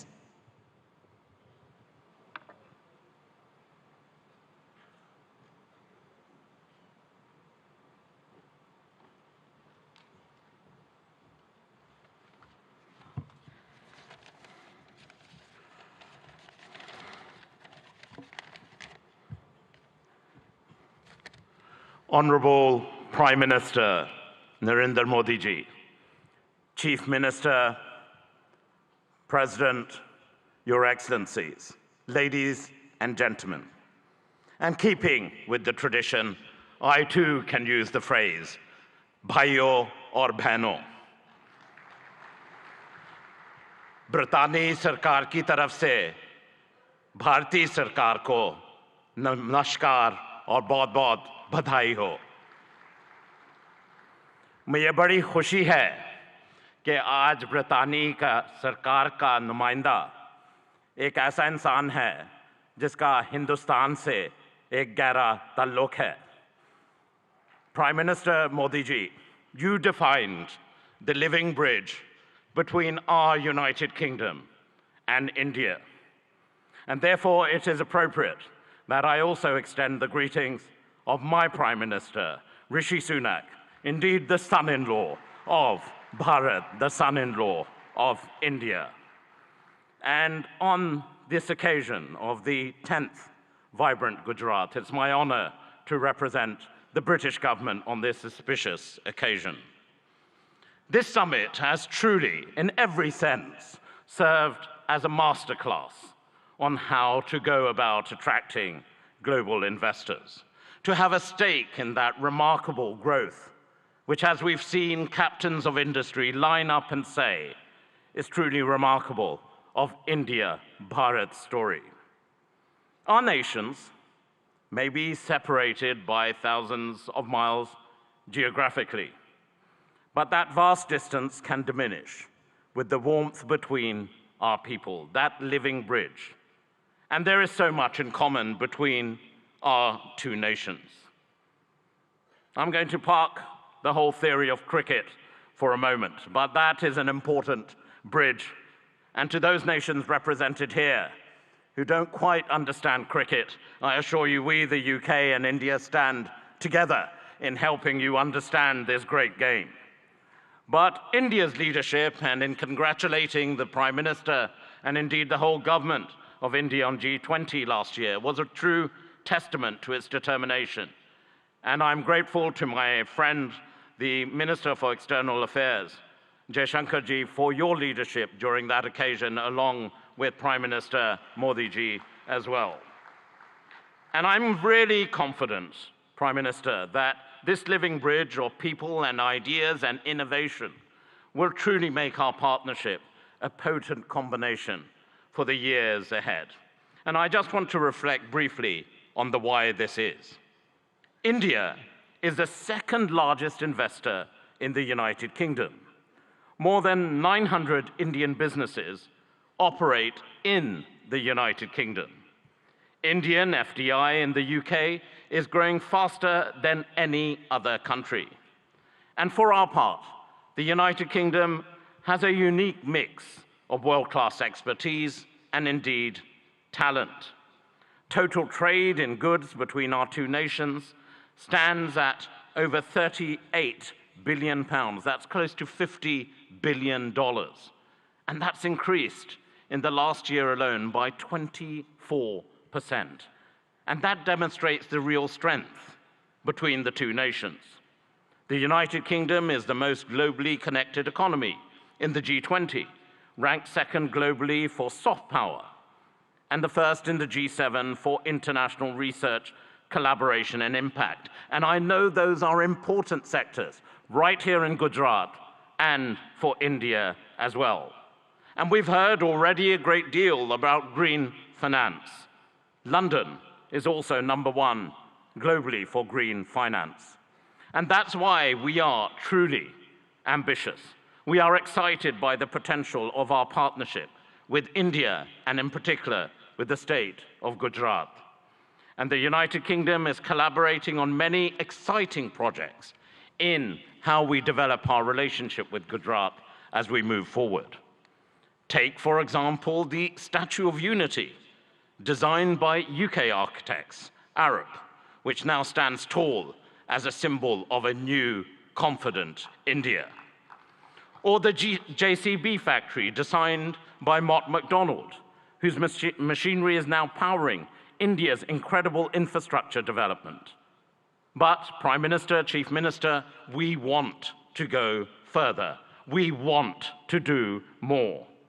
And of course, we understand the power of education, and we're proud of the strong association between India and the United Kingdom when it comes to our education sectors as well. When you power someone, an individual, no matter where in the world, through education, you empower them, their families, their communities, indeed their nations. And I know, Prime Minister Modi ji, what a priority this is for you. And it is also live right now. We have just signed a MOU to enable closer collaboration between our higher education institutions. We want to go further in the areas of the creative economy, nurturing artists and boosting cultural exchange. Be in no doubt, business links will continue to grow, creating jobs and prosperity, whether it's from here in Ahmedabad to Aberdeen in Scotland in the United Kingdom. Our old friendship is blossoming into a new partnership. Bharat और ब्रितानी एक बहुत गहरी दोस्ती है, एक जिंदा संबंध है. It is a true friendship, a lasting friendship, a deep friendship, and a binding friendship and partnership for today and the future. हमारी तरफ से आपको चीफ मिनिस्टर साहिब, गुजरात इस मौके पे आपका हम बहुत धन्यवाद करते हैं. Thank you so much. बहुत बहुत धन्यवाद. Namaskar. Thank you very much, sir. We now invite His Excellency Mr. Vahan Karobian, Minister of Economy, Armenia.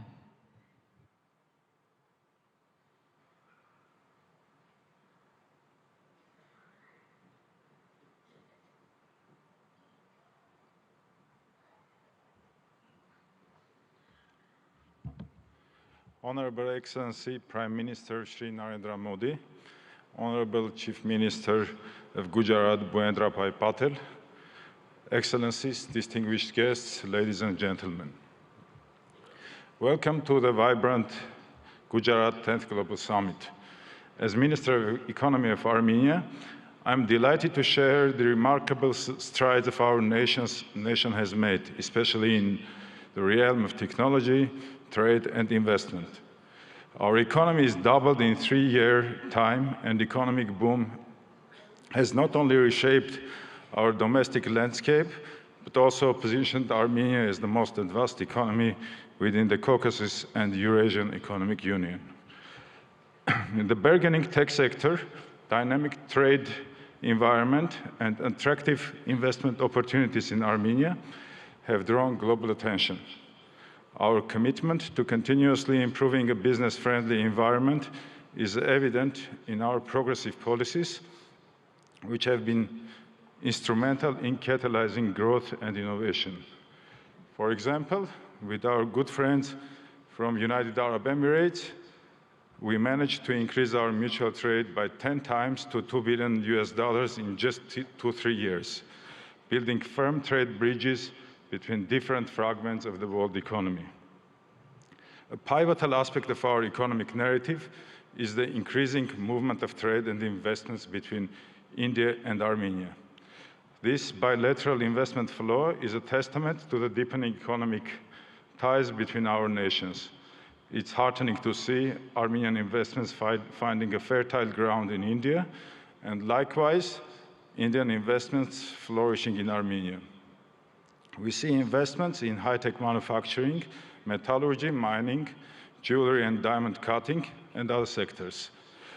Armenia may also contribute to semiconductor efforts of Gujarat and India, especially in R&D services. We have homed R&D centers for several semiconductor companies, such as Cisco, Microchip Technology, AMD, Siemens, NVIDIA, Synopsys, and others. Given this promising potential, it's crucial for both the Armenian and Indian governments to further encourage and develop this mutual trade, logistics, and investment opportunities. By doing so, we can unlock new avenues of collaboration, foster innovation, and pave the way for a prosperous future.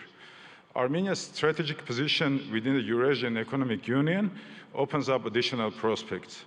Leveraging this position can benefit businesses looking to tap into the expansive Eurasian market, facilitating industrial development, trade, logistics, and joint ventures. Honorable Prime Minister, recently, Prime Minister of Armenia announced Crossroads of Peace project that is aimed to strengthen logistics and economic connectivity across the region. As we convene at this summit, I offer you to explore the logistics opportunities to connect India and Europe via Iran's Chabahar, Armenia, and Georgia. This multimodal transport route, which is under development now, may become a competitive linkage between Europe or Eurasia and India. For centuries, Armenian traders were actively engaged in trade between India and Europe. Let's strengthen our ties again, embark on new ventures, and march towards a future marked by shared success and mutual growth. Thank you for the honor of presenting Armenia at this prestigious summit. Together, let's build a framework for sustained cooperation and mutual investments that benefits both our great nations and the region as a whole. Let's build the gateway to the future. Thank you. Thank you very much, sir. We now invite His Excellency, Mr. Teeth Risalo, Minister of Economic Affairs and Information Technology, Estonia.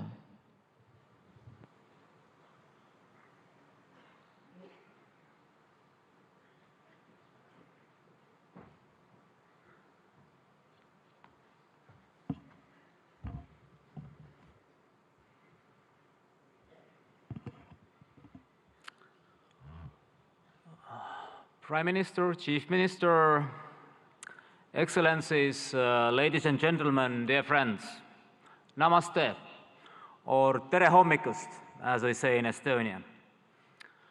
I believe India is a spiritual country where people believe still in miracles. And let me present you one straight away. It's me standing here representing the Republic of Estonia, free and independent country with a population of 1.4 million. Archaeology tells us that Estonians have been living in the same place for 5,000 years. But from the written history of 1,000+ years, we have been independent only 50. Despite that, we have maintained a unique culture and a full-blown, unique language and a full-blown culture.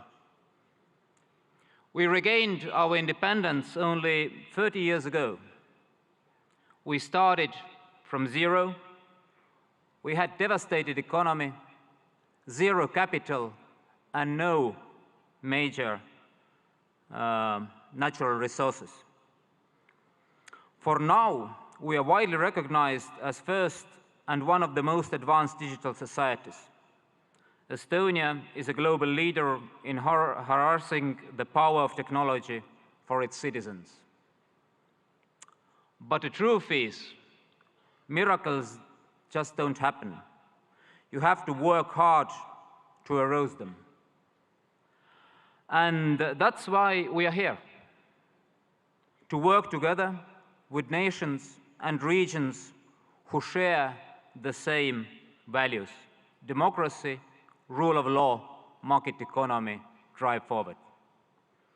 India certainly has an instrumental role to play that those values prevail globally. You have proved it repeatedly, most recently with the excellent execution of the G20 presidency. Thank you again, Prime Minister Modi, for the leadership. Estonia is ready to work with you and offer our best knowledge on digital public goods, on e-governance, cybersecurity, green tech, educational technology, and personal medicine. And we know India grows when the states grow. So we're happy to work on all this with Gujarat, because Gujarat means growth. And then, if we work hard, we know the reward. In the end, the truth alone trumps. Thank you. Hope for a good cooperation. Thank you very much, sir. We now invite His Excellency, Mr. Riyad Mazzour, Honorable Minister of Industry and Commerce, Morocco, for his address.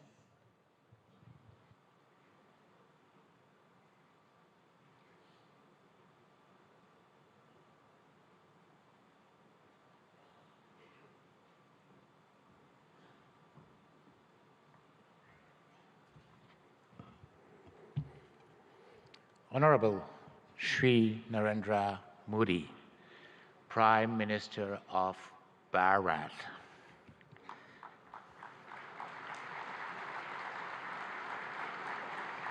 Honorable Chief Minister of Gujarat, Shri Bhavendra Patel. Honorable Head of States, Chief of Governments, Ministers, Excellencies, ladies and gentlemen, it's my honor and distinct privilege to address this esteemed assembly at the 10th Vibrant Gujarat Global Summit, representing the Kingdom of Morocco. I'm deeply grateful for your gracious invitation extended by the government of Bharat. This marks a significant milestone as Morocco proudly participates as a partner country for the second time in this globally acclaimed summit. This summit, an initiative that we owe you, Prime Minister Modi, that we owe to your leadership, stands as a beacon of opportunity, not only in fostering business projects, but also in fortifying the enduring bonds of cooperation and friendship that so splendidly unites Morocco and Bharat. The historical visit of our beloved King Mohammed VI to Bharat in 2015 and his meeting with you, Prime Minister, Honorable Prime Minister Modi, marked a new era in the cooperation between my country and Bharat, raising the level of bilateral relation to a strategic partnership. Even our beloved king at that time expressed his admiration for the Indian model, which has succeeded in emerging as one of the largest world economy. Let me comment on what has been said beforehand. Prime Minister Modi, you made Gujarat as an engine of growth for Bharat, but you made Bharat as the engine of growth of the world.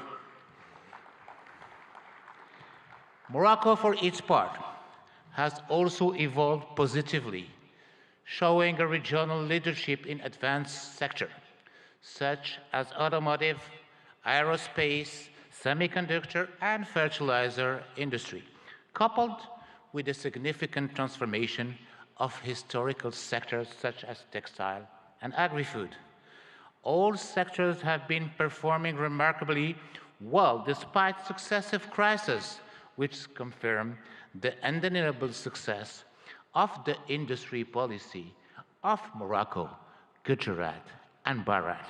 Since then, our two governments have worked tirelessly to achieve the objectives set. Today, there are almost 50 agreements and MOUs signed in various sectors. Today, there are also 45 Indian companies established in Morocco, while there were only 13 in 2015. Today, our exchanges have tripled from $1.4 billion to $4.2 billion. Today, Gujarat, India, has hosted the most important Moroccan investments in Asia. This is a testimony of the great momentum that had been injected into Moroccan-Indian bilateral relations, and I'm confident this will continue to grow as both of our nations share a commitment to economic growth, sustainable development, and mutual prosperities. Ladies and gentlemen, under the guidance of our beloved King, Morocco has embarked on a transformative journey, guided by a strategic development roadmap that has steered the nation towards openness and remarkable progress. In the face of supply shocks and succession of global crises, Morocco's resilience has been extraordinary, showcasing its agility to navigate through multifaceted challenges with innovative solutions. Indeed, our country's GDP has tripled in the last 20 years, and we multiplied our manufacturing export by 6 since 2000. Today, 87% of our export are manufactured products. Today, Morocco is the first manufacturer of cars in Africa and one of the most competitive countries worldwide in producing cars and renewable energy. Well, the best and the most competitive country in producing cars is still Gujarat. Moreover, thanks to our ideal position as a continental and world-class hub, its free trade agreements giving access to more than 100 countries and 2.3 billion consumers, and its political and monetary stability, Morocco offers great opportunities for investors to settle. Ladies and gentlemen, given the commitment of my country in accordance with the high rural vision to the promotion of an active, solid, and supportive cooperation in a spirit of co-development and shared growth, Morocco and Gujarat can work closely through a South-South triangular cooperation to promote growth in Africa, India, and in the world. Indeed, our strategic partnership should also enable our countries to develop joint initiatives that include the entire African continent in the process of industrializing and developing economies, but also to ensure food and health securities. Ladies and gentlemen, the time is ripe for Morocco and Gujarat to forge a stronger, more dynamic partnership by leveraging our respective strengths and addressing the challenges together. We can create a future marked by shared prosperity, innovation, and growth. Thank you very much. Thank you very much, sir. We would now like to welcome His Excellency Mr. Prakash Sharan Mahat, Finance Minister of Nepal.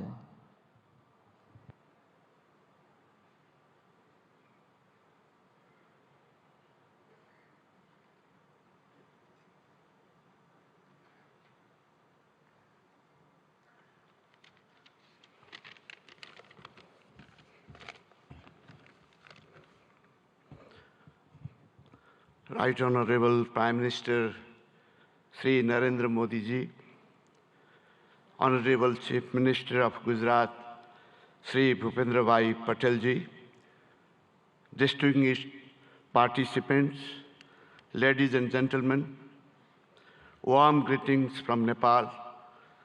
Namaskar, Namaste. At the outset, let me express my sincere gratitude to Honorable Bhupendra Bhai Patel ji, Chief Minister of Gujarat, for inviting me in this August gathering.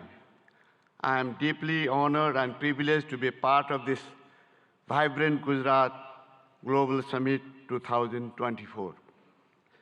This global forum for business networking, knowledge sharing, and strategic partnerships for fostering sustainable and inclusive growth has now been a forum for all. Modi ji had envisioned vibrant Gujarat concept in 2003. Under your visionary leadership, this idea of entrepreneurial spirit of Gujarat has now been translated into vibrant India. India is now a major global economic power. I also like to commend Modi ji for your transformative leadership during G20 presidency, which has brought this mechanism to a next level.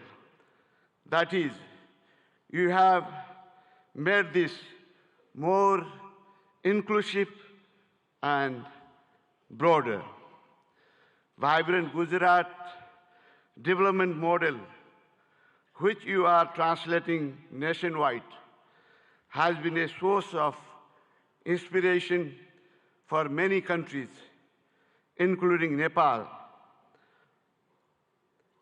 is now managing financial resources and technological know-how for addressing economic, social and environmental challenges of our time. Nepal and India, actually, Bharat, since thousands of years, have common places of great Hindu and Buddhist religious worships. And we are visiting each other's places since ancient times. I am happy to inform you that visitors from Gujarat are one of the largest in Nepal. I still have fresh memory of Modiji's statement delivered in our parliament in 2014, particularly your emphasis on HIT, that is highways, information ways, and transmission ways. I am happy to share that we are working together in all these areas to improve connectivity, strengthen market linkages, and to reduce transaction costs.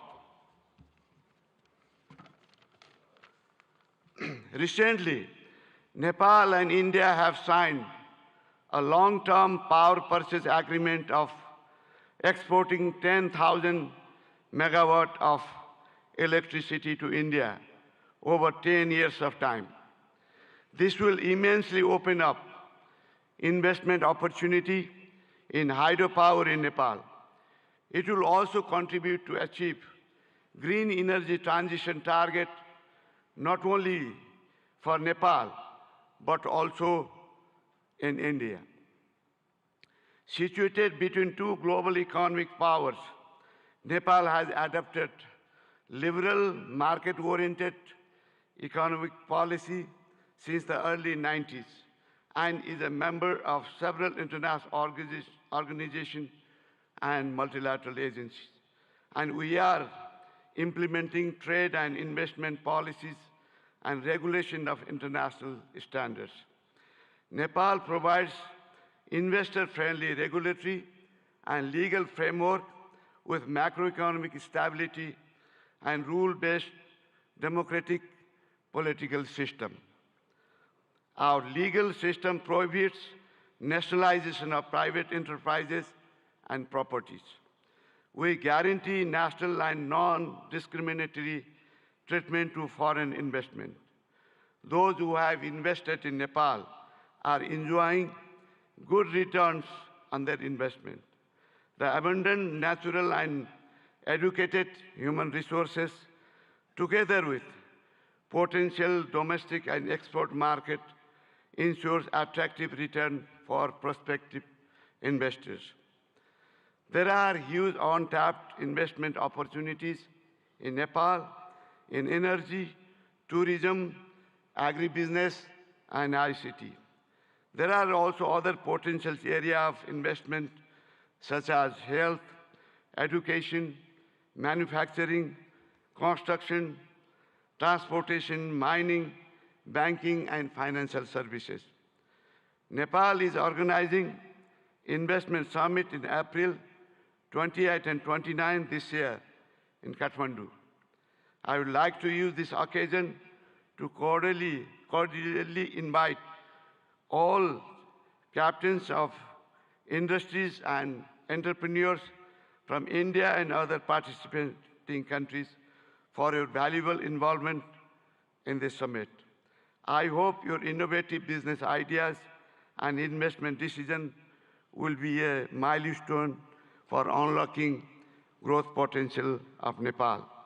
Once again, I would like to express my sincere thanks to the state government of Gujarat for providing me this opportunity to witness remarkable confluence of minds and energies in vibrant Gujarat Global Summit. I wish for the grand success of this summit. Thank you very much. Thank you very much, sir. We now invite His Excellency Mr. Tran Lu Quang, Deputy Prime Minister of the Socialist Republic of Vietnam, to deliver his address.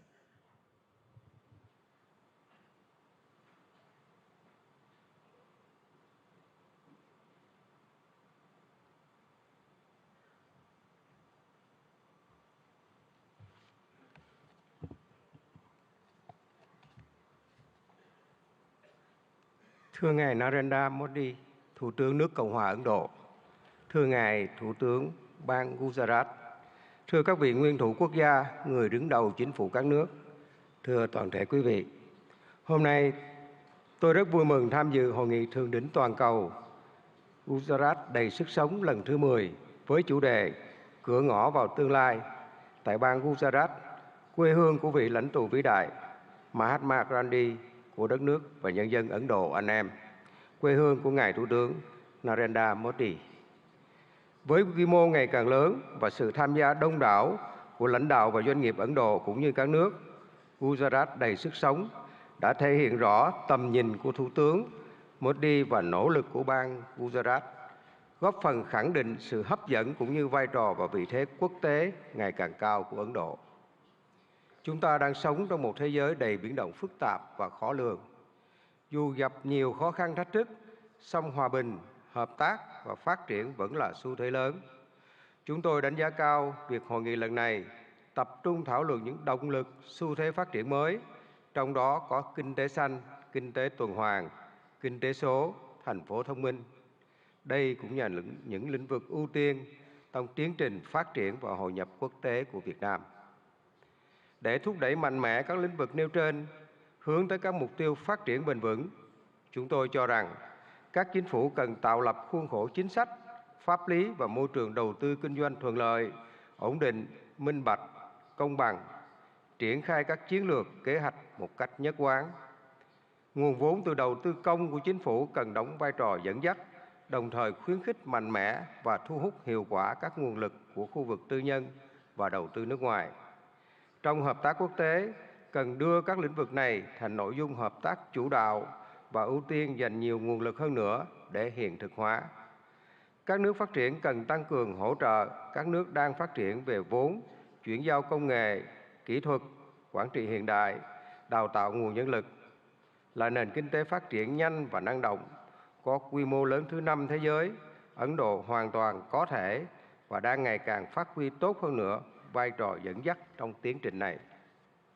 Thưa tất cả quý vị, thời gian qua, quan hệ hữu nghị truyền thống và đối tác chiến lược toàn diện giữa Việt Nam và Ấn Độ không ngừng phát triển trên các lĩnh vực. Việt Nam trân trọng cảm ơn và đánh giá cao sự hỗ trợ hiệu quả của Ấn Độ trong đào tạo nguồn nhân lực, phát triển khoa học công nghệ, chuyển đổi năng lượng, chuyển đổi số. Trong thời gian tới, chúng tôi mong muốn đẩy mạnh hơn nữa hợp tác với Ấn Độ nói chung và bang Gujarat nói riêng, nhất là trong các lĩnh vực có thế mạnh của Ấn Độ và phù hợp với ưu tiên phát triển của Việt Nam. Trong đó, nhiều lĩnh vực sẽ được trao đổi tại hội nghị lần này. Là bạn, là đối tác tin cậy và là thành viên tích cực, có trách nhiệm trong cộng đồng quốc tế, Việt Nam luôn hoan nghênh và sẵn sàng tạo một điều kiện thuận lợi nhất để các doanh nghiệp Ấn Độ đầu tư, kinh doanh lâu dài ở Việt Nam.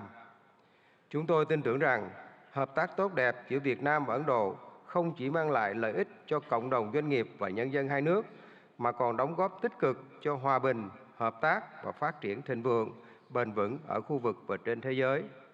Xin chúc Ngài Thủ tướng Modi, các vị lãnh đạo và toàn thể quý vị sức khỏe và hạnh phúc. Chúc hội nghị của chúng ta thành công tốt đẹp. Xin trân trọng cảm ơn.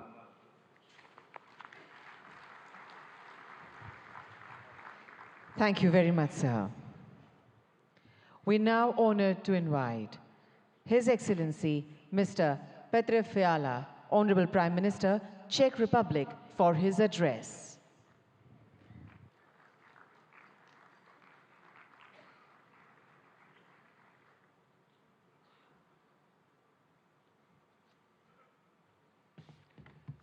Honorable Prime Minister Modi, Chief Minister Patel, Presidents, Excellencies, ladies and gentlemen.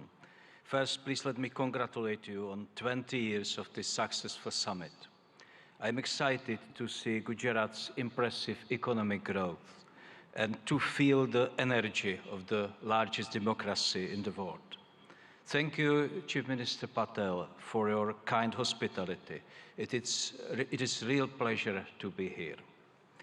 Ladies and gentlemen, the topic of this summit is Gateway to the Future. It is a big inspiration. We are at a special point and can choose our future. It is a time of dramatic risks, but also of great chances because the problems of today are very complex. It is not wise to concentrate on only one strategy. I think the humanity needs to work with three main priorities, three keys to unlock the gateway. The first key is innovation and new technologies. The second key is advanced industry. And the third key is applied research, which benefits the public, like in health and medicine. Please let me tell you about the position of the Czech Republic. The first key is innovation and new technologies. My country is quickly moving to a higher value economy. We are changing our education system, and we want stronger accent on STEM subjects. We also support innovation and partnership between universities, research institutions, and private sector. Maybe you know some innovative Czech brands. For example, the software security company Avast or the online ticketing global player Kiwi. My government is mainly interested in long-term strategic investment. This includes AI research, electromobility, and especially semiconductors. They are key for high-tech industries today, from cars to mobile phones. We also pay close attention to innovation in the energy sector. Unlike many European countries, we believe in the future of nuclear power. We have 50 years of expertise in nuclear power. Our top interest is development of small modular reactors. On this way, we want to work with leading global makers. It is also a chance to improve our Czech-Indian capacities in nuclear energy research. We are very serious about innovation in renewable energy and green digital technologies. The goal is to have reliable, efficient, and sustainable energy. This is about clean environment, and the potential for Czech-Indian collaboration is great, not only in energy, but also in wastewater treatment or in sustainable agriculture. The second key to our future is advanced industry. My country is a great exporter of high-quality industrial goods. I am sure that you know some of the traditional Czech brands, Bata, Škoda, Tatra, or Java are well established in India. Our companies are leaders in land transport. Škoda Auto produces cars here and has a new logistics center in Pune. It can be active and make India e-mobility hub of tomorrow. We also have great railway cars makers. Czech companies build wheel sets here in India. And we offer solutions for cities, trams, hydrogen buses, or smart transport systems. We have many advanced companies in the space industry. It is very strong in the Czech Republic. Their products are parts of rockets and satellites from the European Space Agency and others. Our aerospace and defense industry is always ready to help our friends in India. In all sectors of our industry, we are proud of traditional and new products and their quality. The third key is applied research in fields like healthcare and medicine. There are many major issues in public health: lifestyle diseases, sustainability of public health systems, and the new health dangers. COVID-19 is a typical example. It shows us the benefits of international cooperation, sharing results and experience, and fighting the virus faster than ever before. It also shows us the need to be prepared for other new dangers. In health and medical science, fast innovation can bring big benefits to people. Its importance will only increase. There are many bad demographic and lifestyle trends in the world today. And health and medical research is also a very important driver of future economic growth. I am very pleased that Czech Republic and Indian universities cooperate successfully in this area. Tomorrow I will visit the NIMS University in Jaipur. It has a strong focus on medical research and training of health professionals. It is an institution which applies experience of top Czech and Indian experts. Ladies and gentlemen, I briefly presented 3 areas, 3 keys which can unlock the gate to our future. With them, we have a chance for a sustainable future. It offers a better life for humanity. All of them are connected to science, technology, and innovation. This is intentional. I believe that knowledge is the most important factor for growth, well-being, and happiness. I'm very happy that the partnership between India and the Czech Republic is based on this vision. We show this today together with Prime Minister Modi by endorsing our strategic partnership on innovation. The partnership covers many areas, including science, new technologies, energy, healthcare, or infrastructure. There is great potential in this joint statement. India and Czechia understand the role of innovation in solving the challenges of today. Our countries believe that the economy of the future will depend on deep cooperation. This gives me great hope that our partnership will bring concrete results for our peoples. Ladies and gentlemen, the future can bring many new problems, but we already know how to be prepared by focusing on skills and innovations and by working with trusted partners. I wish you a successful discussion and thank you.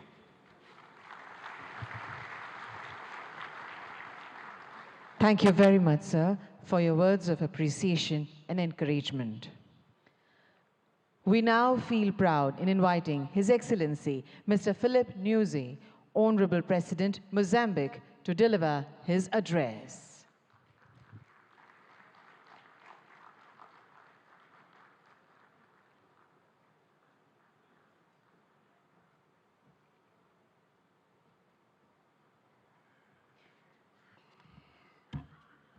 Muito obrigado.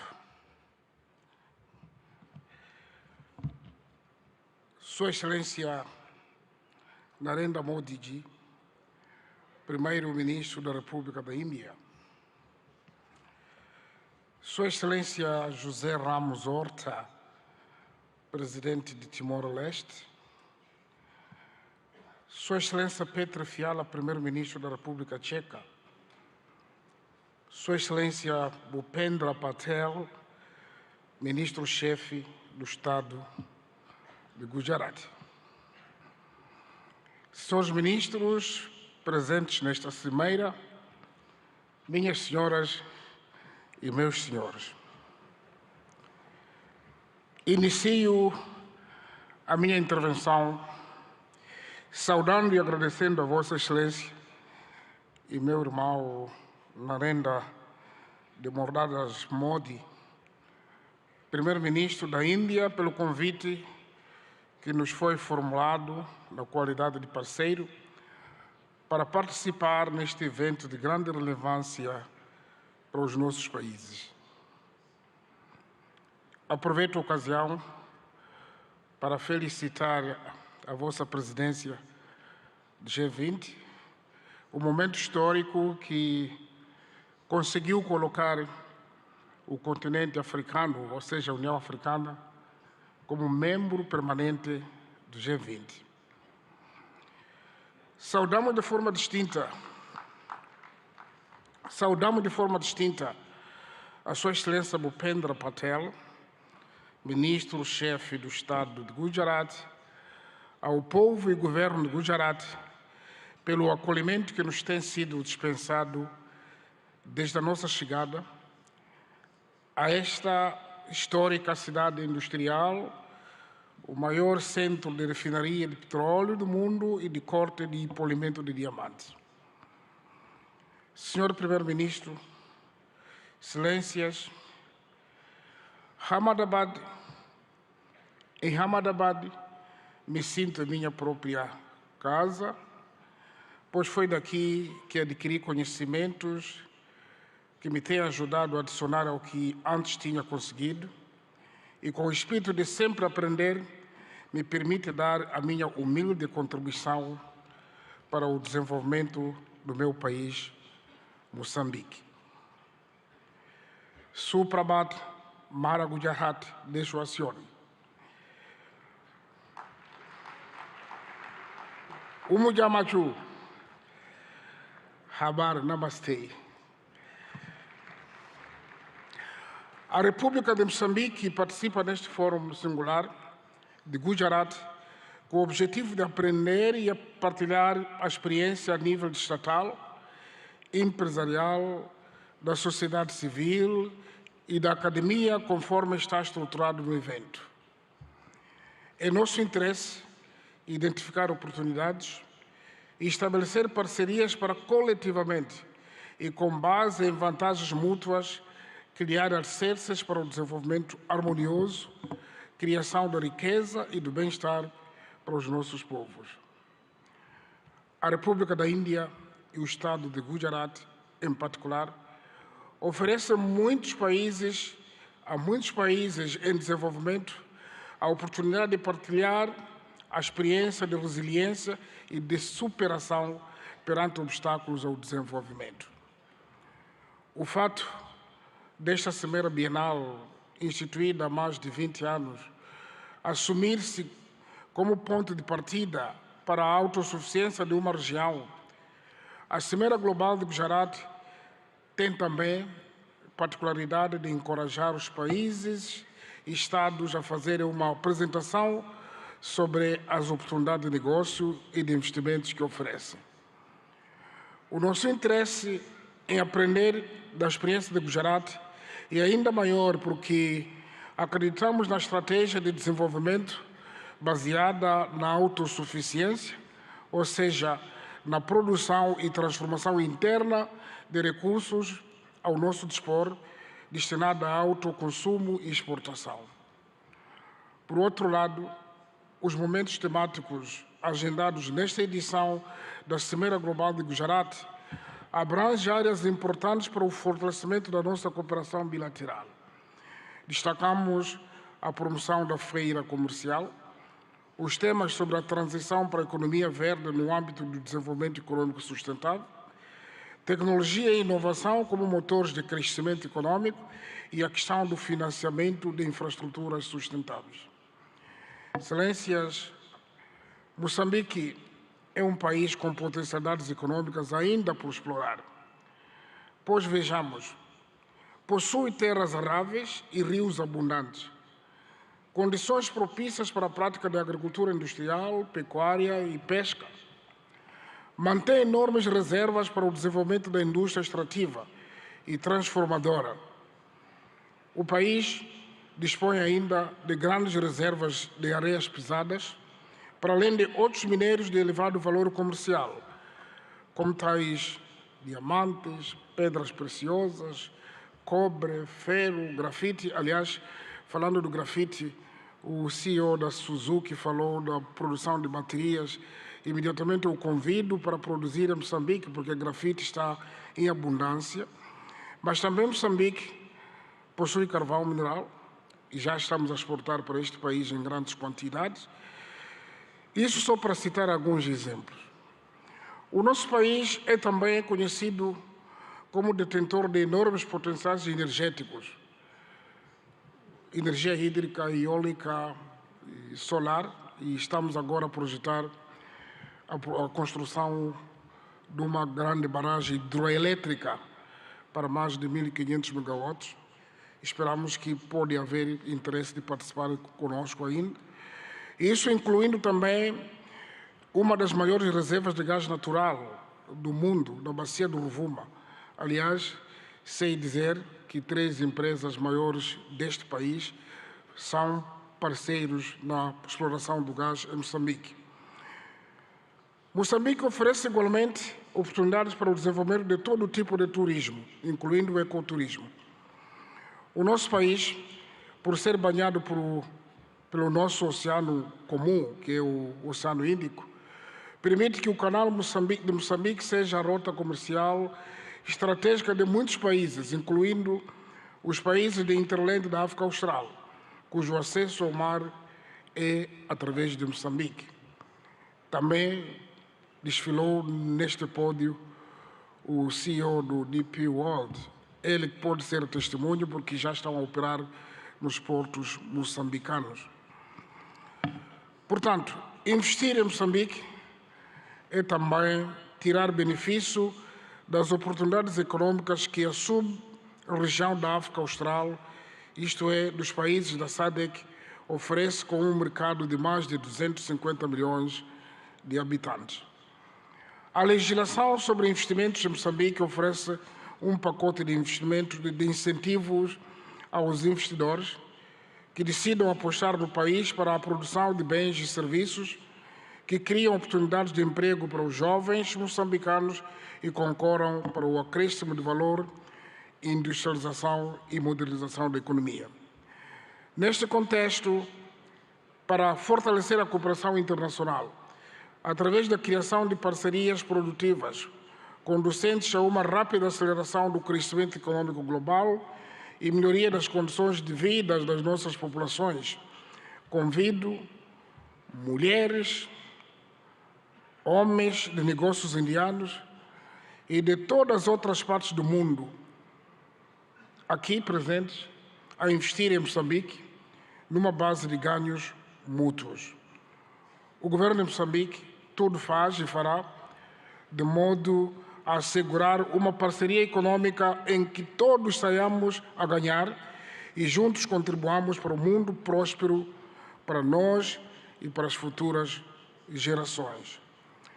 Termino afirmando que a meta coletiva ficou patente, que é melhorar as condições de vida da humanidade, num ambiente de paz, cooperação, solidariedade e de sustentabilidade em que se respeite e se preserve o planeta Terra, a nossa casa comum.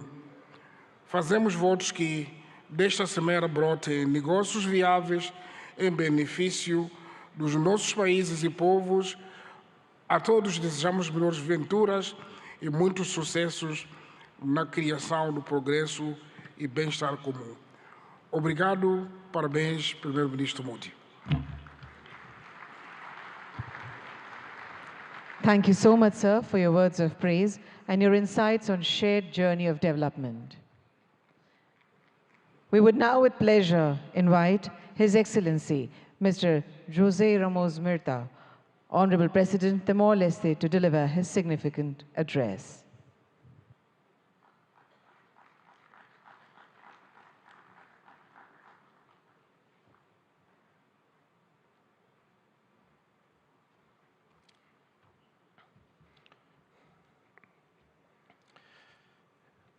Excellency Prime Minister Modi, Chief Minister Patel, Excellency President of Mozambique, Felipe Jacinto Nyusi, Prime Minister of Czech Republic, ladies and gentlemen.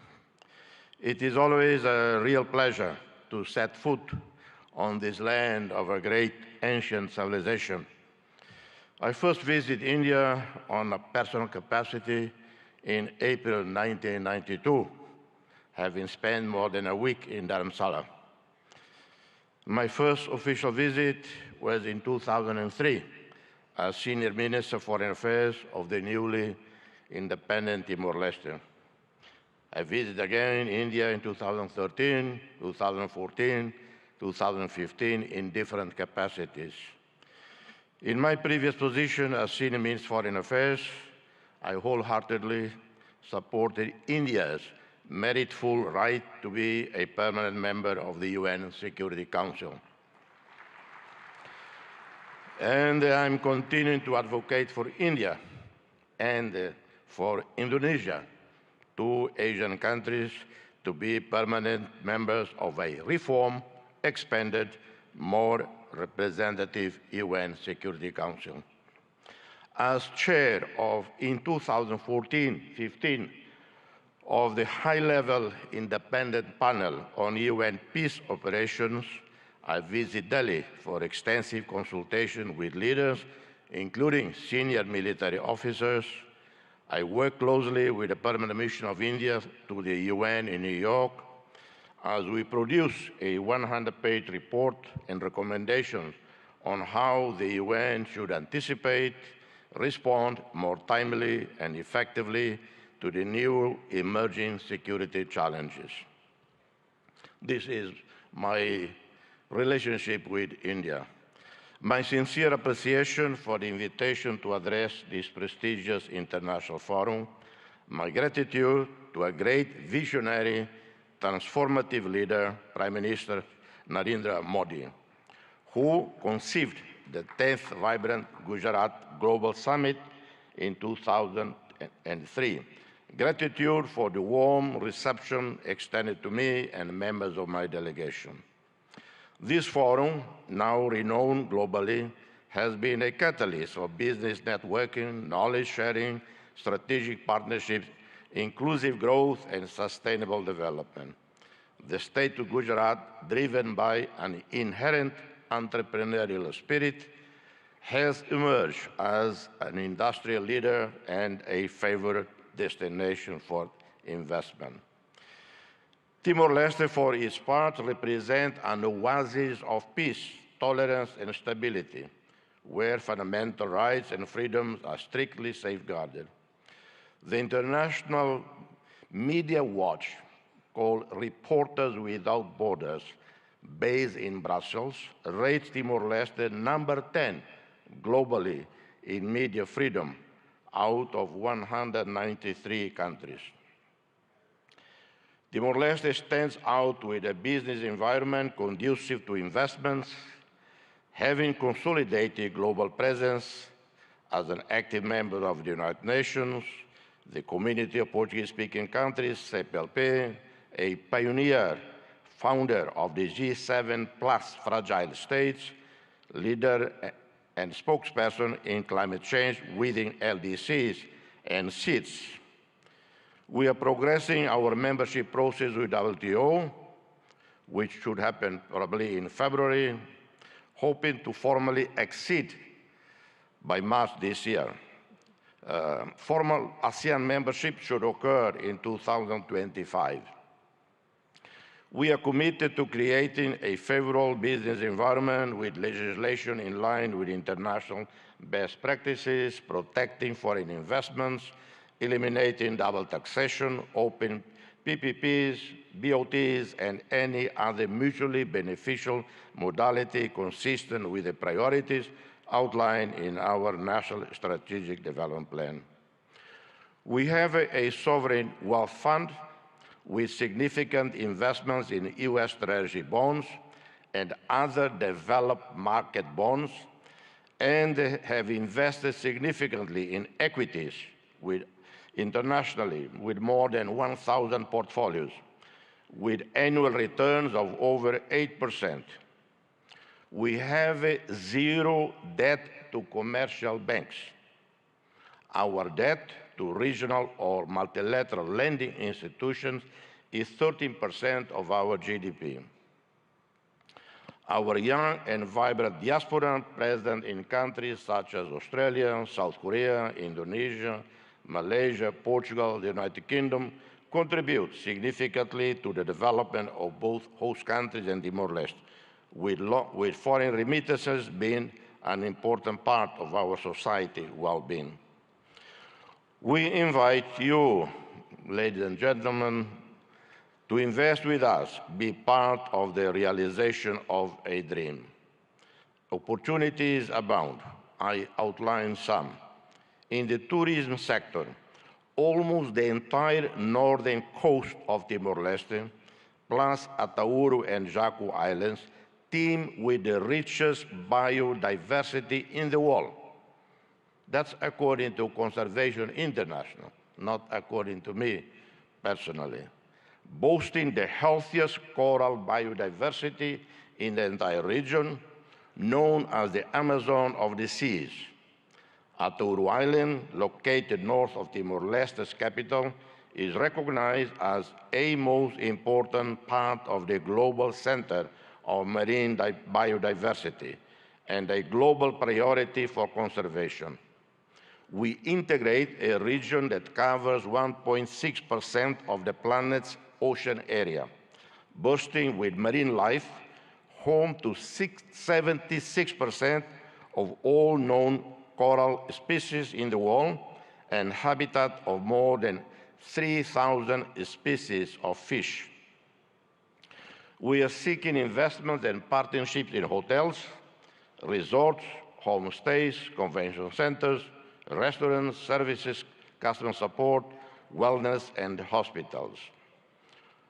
In the oil, gas, minerals and renewables, we have a vast resources, oil and natural gas reserves, onshore and offshore, within our exclusive economic zone, where the Greater Sunrise gas field stands out, whose consortium led by Woodside is expected to bring this important wealth onshore very soon.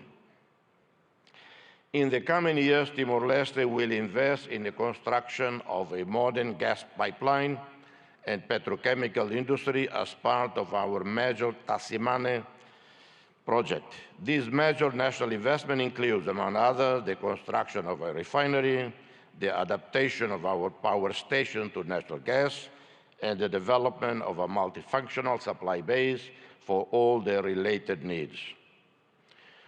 We also have large reserves of other minerals, huge marble structures, limestone, as you know, a key resource for the development of cement industries and other construction products, capable of feeding the domestic market and supplying growing foreign demand. Green economy, renewable energies. Committed to sustainable development, we seek to invest in renewable energy as prudent, incremental transition to renewable energies. We are looking forward to working with the UAE, led by a visionary leader, our friend, President Sheikh Mohammed bin Zayed Al Nahyan, with whom we share many commonalities. This is in line with commitments made at the recent COP28 summit held in Dubai. I take the opportunity to congratulate His Royal Highness, the President of UAE, Sheikh Mohammed bin Zayed Al Nahyan, for the success of the UAE chairmanship of the 28th Conference of the Parties to UNFCCC. We have a great potential for developing solar and wind energy production fields, and some projects are underway with the support of the Asia Development Bank, namely in the municipality of Vanuatu, where an initial investment of US $120 million is expected to produce in 25 years overall return above US $300 million. We seek to develop hydroelectrics with the construction of dams and mini hydroelectric plants that can take advantage of the mountainous terrain and rainy season, guaranteeing access to clean energy and reserve water for irrigation and urban supply. Infrastructure and transport. In the last 15 years, we have seen dramatic improvements in our infrastructure sector. National roads, electricity now covering 96.1% of the country, one state-of-the-art port, the Port of Tiber Bay, operating since 2022, with a total investment of $280 million. This was a first public-private partnership celebrated between Timor-Leste with the French Bolloré Group and the World Bank. One of the best projects in this sector, it is capable of transforming this port into a hub for connecting people and goods at regional level. We are also starting the first phase of the expansion of Dili International Airport with an initial investment of $97.7 million, partially funded by the ADB, IFC, and the governments of Australia and Japan. This includes expanding the runway, building a modern terminal. This links up to a wider program facilitating air services with other national and regional airports, combined with aircraft maintenance network capable of transforming Timor-Leste into a hub for air connectivity and its services. In connectivity, we are looking forward to the arrival onshore in Dili in 2024, 9 months from now, of a submarine cable from Port Hedland, Australia, a project funded by the Australian government. Health, the development of the national health system with improvement and modernization of our primary, secondary, tertiary healthcare network go hand in hand with investments planned in tourism infrastructure, in different economic activities, responding to the needs of our national and foreign customers. We are looking at building new, modern, well-equipped hospitals. In 2002, we had 20 medical doctors for roughly 900,000 people. In 2024, we have over 1,200 medical doctors for 1,400,000 people. Our ASEAN roadmap and accession anticipates the construction of suitable infrastructure to host international summits, such as airports, communication facilities, five-star hotels, convention centers, modern health and hospital services. Agriculture, fisheries, and forestry. Timor-Leste has great potential for agricultural development. Traditional crops such as rice, coffee, maize, cassava, cocoa, vanilla. We have one of the best, or I would say the best coffees in the world. I apologize to any coffee producing country here, but I think we are rated the best in the world. And the Prime Minister, I suggest Indians should drink more coffee. That would help selling our coffee. We plan to develop projects that can respond to the needs of domestic consumers, enhance food security and self-sufficiency in order to reduce excessive dependence on imported food. We will invest more in the production, processing, distribution, and export of meat, fish, and seafood, milk, and dairy products with added value that may contribute to reducing malnutrition and poverty. Investments can also be in the reforestation of areas at risk of natural disasters, planting traditional species such as sandalwood, or those with great commercial potential such as mahogany. Inspired by India, we seek technologically sustainable growth, promoting innovation and digital economy. India has highly trained and specialized human resources in the new technology sector, taking advantage of the different telecommunications infrastructures. You have also been successful in developing highly profitable digital economy projects that benefit the entire production value chain. You have linked producers, distributors, retailers, and consumers on the one hand, and promoting increasingly innovative, creative, competitive products through digital platforms and social online networks on the other.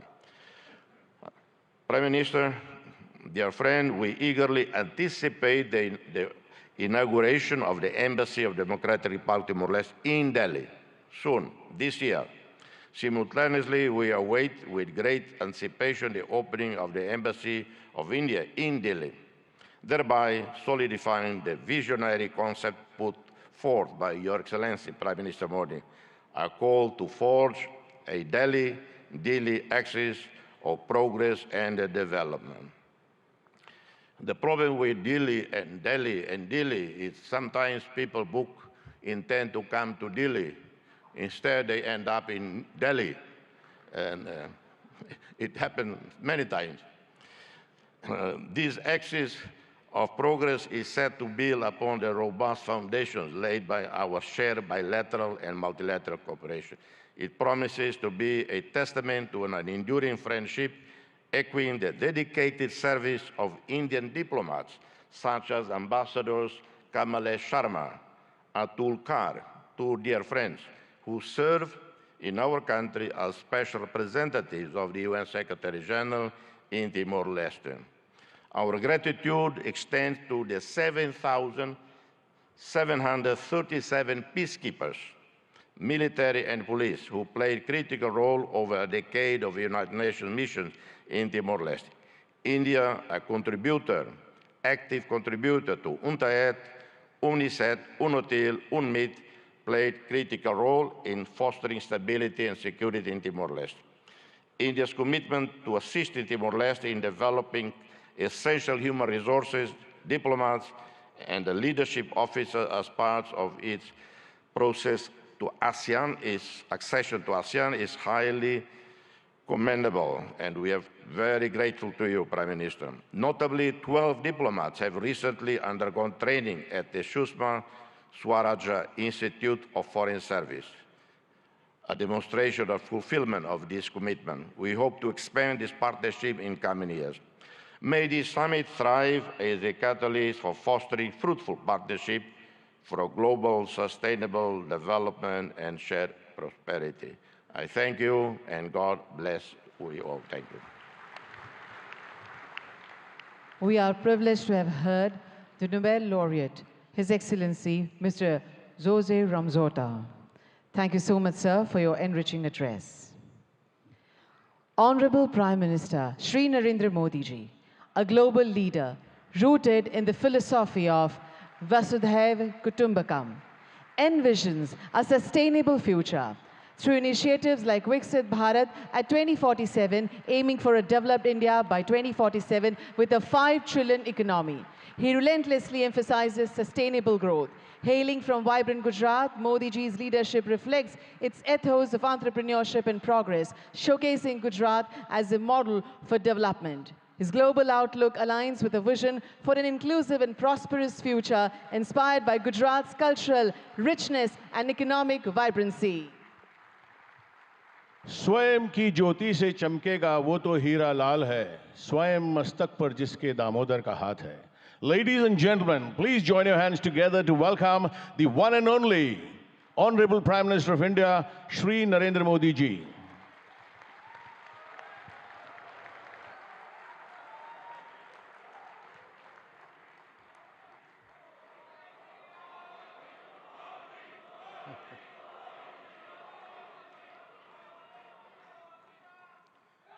His Excellency Mr. Philip Nyusi, President of Mozambique, His Excellency Mr. Ramos Horat, President of Timor-Leste, His Excellency Mr. Petr Fiala, Prime Minister of Czech Republic, Gujarat के governor Acharya Devvrat जी, यहाँ के लोकप्रिय मुख्यमंत्री भूपेंद्र भाई पटेल, देश विदेश से आए हुए सभी विशेष अतिथि, अन्य महानुभाव, देवी और सज्जनों, आप सभी को 2024 की अनेक अनेक शुभकामनाएं।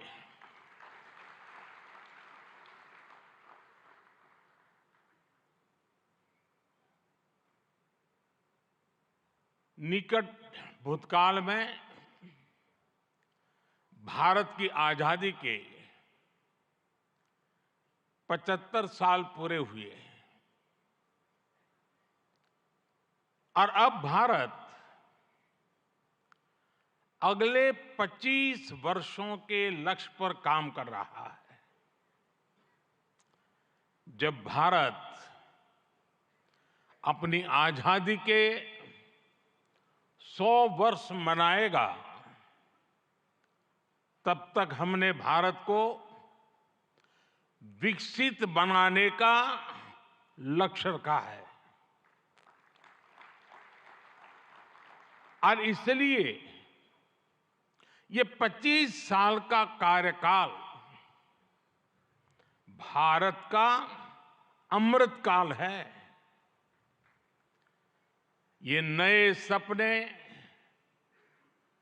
नए संकल्प और नित्य नूतन सिद्धियों का कार्यकाल है। इस अमृतकाल में ये पहली वाइब्रेंट गुजरात ग्लोबल समिट हो रही है और इसलिए इसका महत्व और बढ़ गया है। इस समिट में आए 100 से ज्यादा देशों के प्रतिनिधि भारत की इस विकास यात्रा के अहम सहयोगी हैं। मैं आप सभी का स्वागत करता हूं, अभिनंदन करता हूं। फ्रेंड्स, यूएई के राष्ट्रपति मेरे brother his highness Sheikh Mohamed bin Zayed का इस आयोजन में शामिल होना हमारे लिए बहुत खुशी की बात है।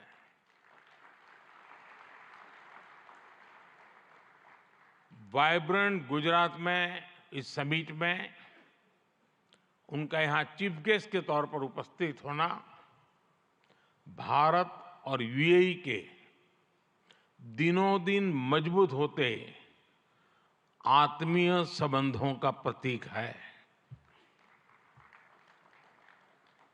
कुछ देर पहले हमने उनके विचार सुने। भारत को लेकर उनका विश्वास, उनका सहयोग बहुत ही गर्मजोशी से भरा हुआ है। जैसा उन्होंने कहा, vibrant Gujarat summit economic development और इन्वेस्टमेंट से जुड़ी जानकारियों और अनुभव साझा करने का ग्लोबल प्लेटफॉर्म बन गई है। इस समिट में भी भारत और यूएई ने फूड पार्क्स के विकास के लिए, रिन्यूएबल एनर्जी के क्षेत्र में सहयोग बढ़ाने के लिए, इनोवेटिव हेल्थ केयर में निवेश के लिए कई महत्वपूर्ण समझौते किए हैं। भारत के पोर्ट इंफ्रास्ट्रक्चर में यूएई की कंपनियों द्वारा कई बिलियन डॉलर के नए निवेश पर सहमति बनी है। यूएई के सॉवरेन वेल्थ फंड द्वारा गिफ्ट सिटी में ऑपरेशन शुरू किए जाएंगे। ट्रांसवर्ल्ड कंपनी यहां एयरक्राफ्ट और शिप लीजिंग एक्टिविटीज भी शुरू करने जा रही है। भारत और यूएई ने जिस तरह अपने रिश्तों को एक नई ऊंचाई दी है, उसका बहुत बड़ा श्रेय मेरे brother his highness Sheikh Mohamed bin Zayed को जाता है। फ्रेंड्स, मोजाम्बिक के प्रेसिडेंट हिज एक्सेलेंसी न्यूसी से कल भी मेरी बहुत विस्तार से बात हुई है। उनके लिए तो गुजरात आना पुरानी यादों को ताजा करने जैसा है। प्रेसिडेंट न्यूसी आईआईएम अहमदाबाद के एल्यूमनाई है।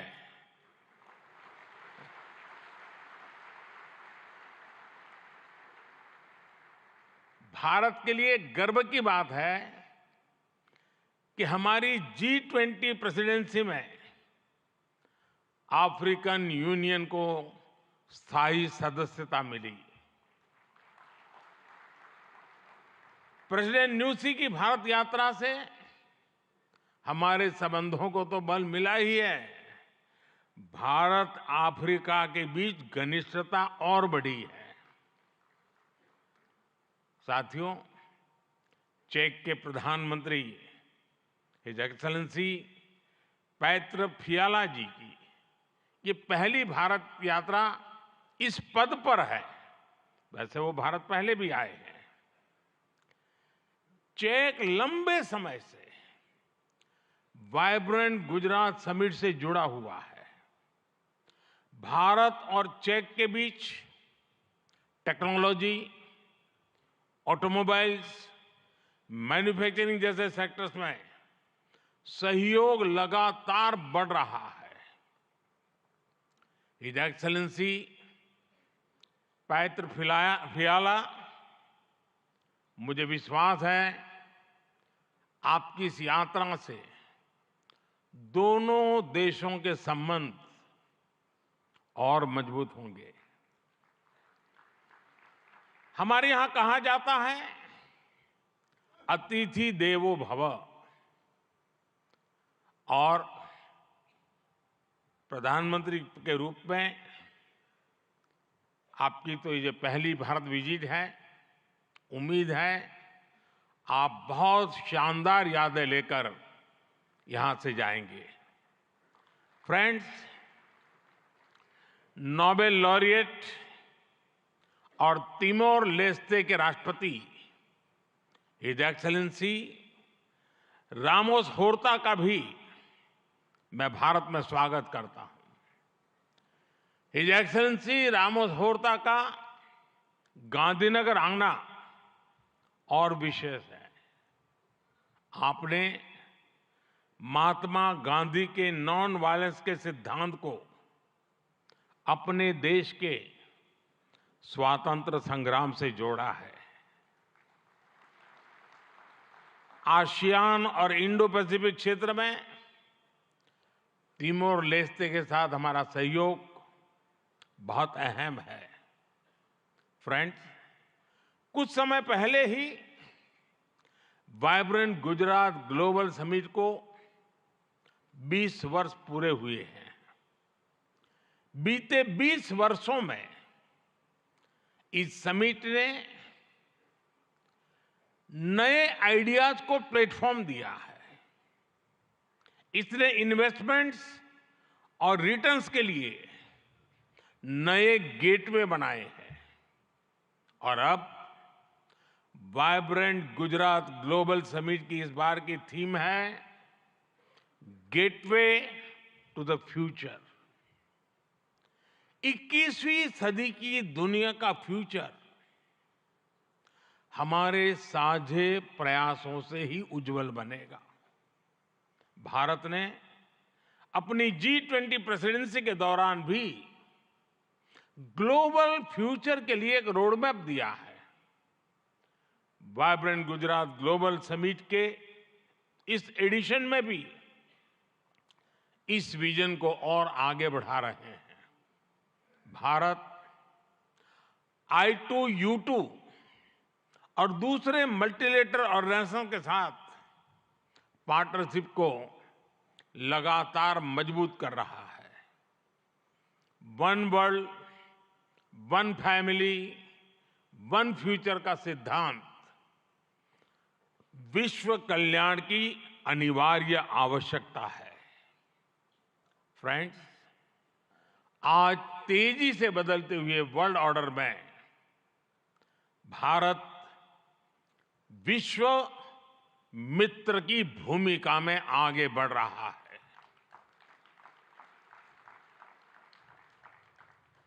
आज भारत ने विश्व को ये भरोसा दिया है कि हम साझा लक्ष्य तय कर सकते हैं, अपने लक्ष्य प्राप्त कर सकते हैं। विश्व कल्याण के लिए भारत की प्रतिबद्धता, भारत की निष्ठा, भारत के प्रयास और भारत का परिश्रम आज की दुनिया को ज्यादा सुरक्षित और समृद्ध बना रहा है।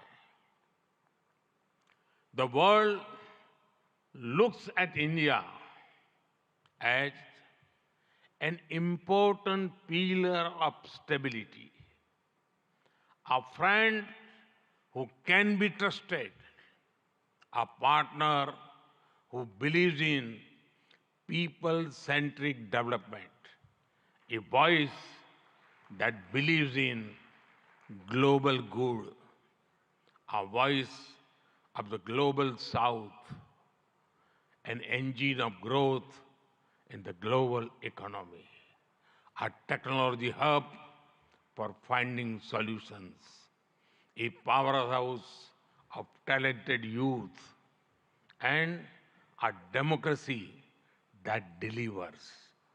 Friends, भारत के 1.4 बिलियन लोगों की प्रायोरिटीज और एस्पिरेशंस, ह्यूमन सेंट्रिक डेवलपमेंट पर उनकी आस्था, इंक्लूसिविटी और इक्वलिटी का हमारा कमिटमेंट, विश्व समृद्धि और विश्व के विकास का बहुत बड़ा आधार है। आज भारत दुनिया की 5th लार्जेस्ट इकोनॉमी है। 10 साल पहले भारत 11th पर था। आज दुनिया की हर प्रमुख रेटिंग एजेंसी का अनुमान है कि भारत अगले कुछ वर्षों में दुनिया की टॉप 3 इकोनॉमी में जाएगा।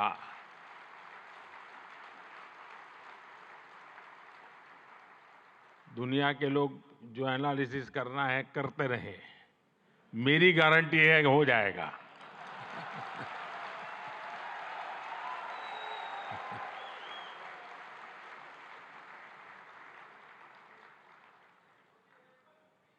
एक ऐसे समय में जब विश्व अनेक अनिश्चितताओं से घिरा हुआ है, तब भारत दुनिया में विश्व की एक नई किरण बनकर के उभरा है। भारत की प्राथमिकताएं बिल्कुल स्पष्ट है। आज भारत की प्राथमिकता है sustainable industry, infrastructure and manufacturing. आज भारत की प्राथमिकता है new age skills, futuristic technology, AI and innovation. आज भारत की प्राथमिकता है green hydrogen, renewable energy, semiconductors, इसका पूरा इकोसिस्टम। इसकी एक झलक हम vibrant Gujarat global trade show में भी देख सकते हैं। और मेरा तो आग्रह है कि ट्रेड शो जरूर देखें। गुजरात के भी स्कूल कॉलेज के विद्यार्थी जरूर जाएं। कल दिन में मैंने हिज एक्सेलेंसी न्यूसी और हिज एक्सेलेंसी रामोस होर्ताई जी के साथ इस ट्रेड शो में काफी समय गुजारा है। इस ट्रेड शो में कंपनियों ने world class state of the art technology से बने प्रोडक्ट्स का निदर्शन किया है। E mobility, startups, blue economy, green energy और स्मार्ट इंफ्रास्ट्रक्चर जैसे ट्रेड शो में एक प्रकार से छाए हुए हैं। ये जितने भी सेक्टर्स हैं, इनमें इन्वेस्टमेंट के लिए आपके पास लगातार नए अवसर बन रहे हैं। साथियों, आप सभी वैश्विक परिस्थितियों से भली भांति परिचित है। ऐसे में आज अगर भारत की इकोनॉमी में इतना रेजिलियंस दिख रहा है, अगर आज भारत की ग्रोथ में इतना मोमेंटम दिख रहा है, तो इसके पीछे बड़ी वजह है बीते 10 वर्षों में स्ट्रक्चरल रिफॉर्म्स पर हमारा फोकस।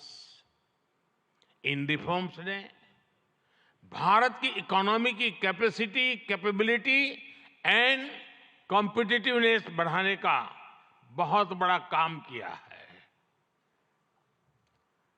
रिकैपिटलाइजेशन और आईबीसी से हमने भारत के बैंकिंग सिस्टम को दुनिया के सबसे मजबूत बैंकिंग सिस्टम में से एक बना दिया है। ईज ऑफ डूइंग बिजनेस पर जोर देते हुए हमने 40,000 से ज्यादा कंपनीज को समाप्त कर दिया है, कंप्लायंसेस को समाप्त कर दिया है। जीएसटी ने भारत में टैक्स के अनावश्यक जाल को खत्म किया है। भारत में हमने ग्लोबल सप्लाई चेन के डाइवर्सिफिकेशन के लिए बेहतर माहौल बनाया है। हाल में ही हमने 3 FTA साइन किए ताकि ग्लोबल बिजनेस के लिए भारत और अट्रैक्टिव डेस्टिनेशन बन सके। इनमें से एक FTA तो यूएई के साथ ही हुआ है। हमने अनेक सेक्टर्स को ऑटोमेटिक रूट से FDI के लिए ओपन किया है। आज भारत इंफ्रास्ट्रक्चर पर रिकॉर्ड इन्वेस्ट कर रहा है। पिछले 10 वर्ष में भारत का कैपेक्स 5 गुना अधिक हो चुका है। फ्रेंड्स, भारत आज ग्रीन एनर्जी और ऑल्टरनेटिव एनर्जी सोर्स को लेकर भी अभूतपूर्व गति से काम कर रहा है। भारत की रिन्यूएबल एनर्जी कैपेसिटी 3 गुना बढ़ी है और सोलर एनर्जी कैपेसिटी में 20 गुना वृद्धि हुई है। डिजिटल इंडिया मिशन ने भारत में लाइफ और बिजनेस दोनों को ट्रांसफॉर्म कर दिया है। 10 वर्षों में सस्ते फोन और सस्ते डेटा से डिजिटल इंक्लूजन की नई क्रांति आई है। हर गांव तक ऑप्टिकल फाइबर पहुंचाने का अभियान, 5G का तेजी से विस्तार आम भारतीयों का जीवन बदल रहा है। आज हम दुनिया में तीसरे बड़े स्टार्टअप इकोसिस्टम है। 10 वर्ष पहले तक भारत में कुछ 100 स्टार्टअप थे। आज भारत में 1,15,000 रजिस्टर्ड स्टार्टअप्स है। भारत के ओवरऑल एक्सपोर्ट में भी रिकॉर्ड बढ़ोतरी हुई है। फ्रेंड्स, भारत में जो ये बदलाव आ रहा है वो भारत के नागरिकों की ईज ऑफ लिविंग भी बढ़ा रहा है, उन्हें एम्पावर कर रहा है। हमारी सरकार के 5 वर्षों में 13.5 करोड़ से ज्यादा लोग गरीबी से बाहर निकले हैं। भारत में मिडिल क्लास की एवरेज इनकम लगातार बढ़ रही है। भारत में फीमेल वर्कफोर्स के पार्टिसिपेशन में भी रिकॉर्ड वृद्धि हुई है। भारत के भविष्य के लिए ये बहुत अच्छी संकेत है और इसलिए मैं आप सभी का आह्वान करूंगा कि भारत की इस विकास यात्रा से जुड़िए, हमारे साथ चलिए। साथियों, लॉजिस्टिक्स को लेकर ईज ऑफ ट्रांसपोर्टेशन के लिए भी भारत में आधुनिक पॉलिसीज पर काम हो रहा है। 10 साल पहले भारत में 74 एयरपोर्ट्स थे। आज भारत में 149 एयरपोर्ट्स हैं। भारत का नेशनल हाईवे नेटवर्क पिछले 10 सालों में करीब 2 गुना हो चुका है। 10 सालों में हमारा मेट्रो ट्रेन नेटवर्क 3 गुना से ज्यादा बढ़ चुका है। गुजरात हो, महाराष्ट्र हो या फिर हमारी ईस्टर्न कोस्ट लाइन हो, इनको आज डेडिकेटेड फ्रेट कॉरिडोर से जोड़ा जा रहा है। भारत में आज अनेक नेशनल वाटरवेज पर एक साथ काम चल रहा है। भारतीय पोर्ट्स का टर्न अराउंड टाइम आज बहुत कॉम्पिटिटिव हो गया है। G20 के दौरान जिस India middle east Europe economic corridor की घोषणा हुई है, वो भी आप सभी इन्वेस्टर्स के लिए बहुत बड़ी बिजनेस अपॉर्चुनिटी है। फ्रेंड्स, भारत के कोने कोने में आपके लिए नई संभावनाएं हैं। वाइब्रेंट गुजरात समिट इसके लिए भी एक गेटवे की तरह है, गेटवे टू द फ्यूचर। और आप भारत में सिर्फ इन्वेस्टमेंट ही नहीं कर रहे, बल्कि यंग क्रिएटर्स और कंज्यूमर्स की एक नई जनरेशन को भी शेप कर रहे हैं। भारत के एस्पिरेशन से भरी यंग जनरेशन के साथ आपकी पार्टनरशिप को वो रिजल्ट लाकर दिखा सकती है जिसकी आपने कभी कल्पना भी नहीं की होगी। और इसी विश्वास के साथ एक बार फिर आप सभी का वाइब्रेंट गुजरात समिट से जुड़ने के लिए मैं हृदय से बहुत बहुत आभार व्यक्त करता हूं और मैं आपको विश्वास दिलाता हूं कि आपके सपने ये मोदी का संकल्प है।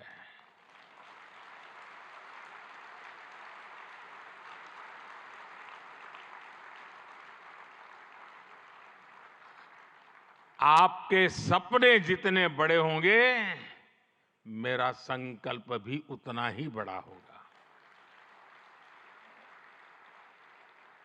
आइए, सपने देखने के अवसर अनेक हैं, संकल्प पूरा करने का सामर्थ्य भी मौजूद है। बहुत बहुत धन्यवाद।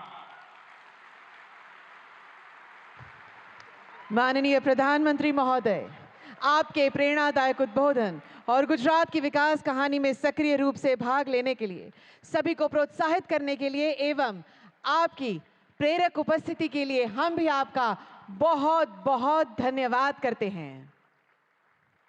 We extend our heartfelt appreciation for the same. एक बार फिर यहाँ उपस्थित सभी गणमान्य अतिथि एवं समस्त सभागण का हम आभार व्यक्त करते हैं। बहुत बहुत धन्यवाद।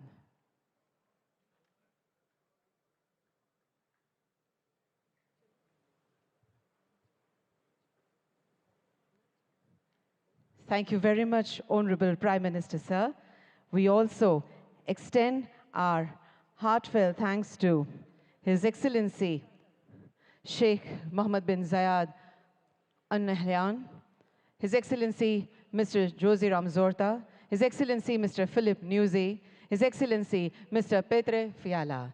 And the dignitaries, you will be escorted for the lunch by ushers.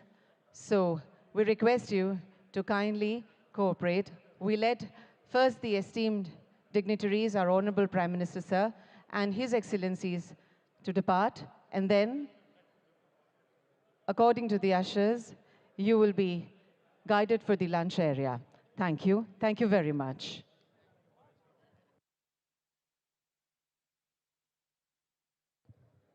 There is a humble request to everyone who used the handsets for the interpretation. Kindly leave them on the chairs. Thank you very much.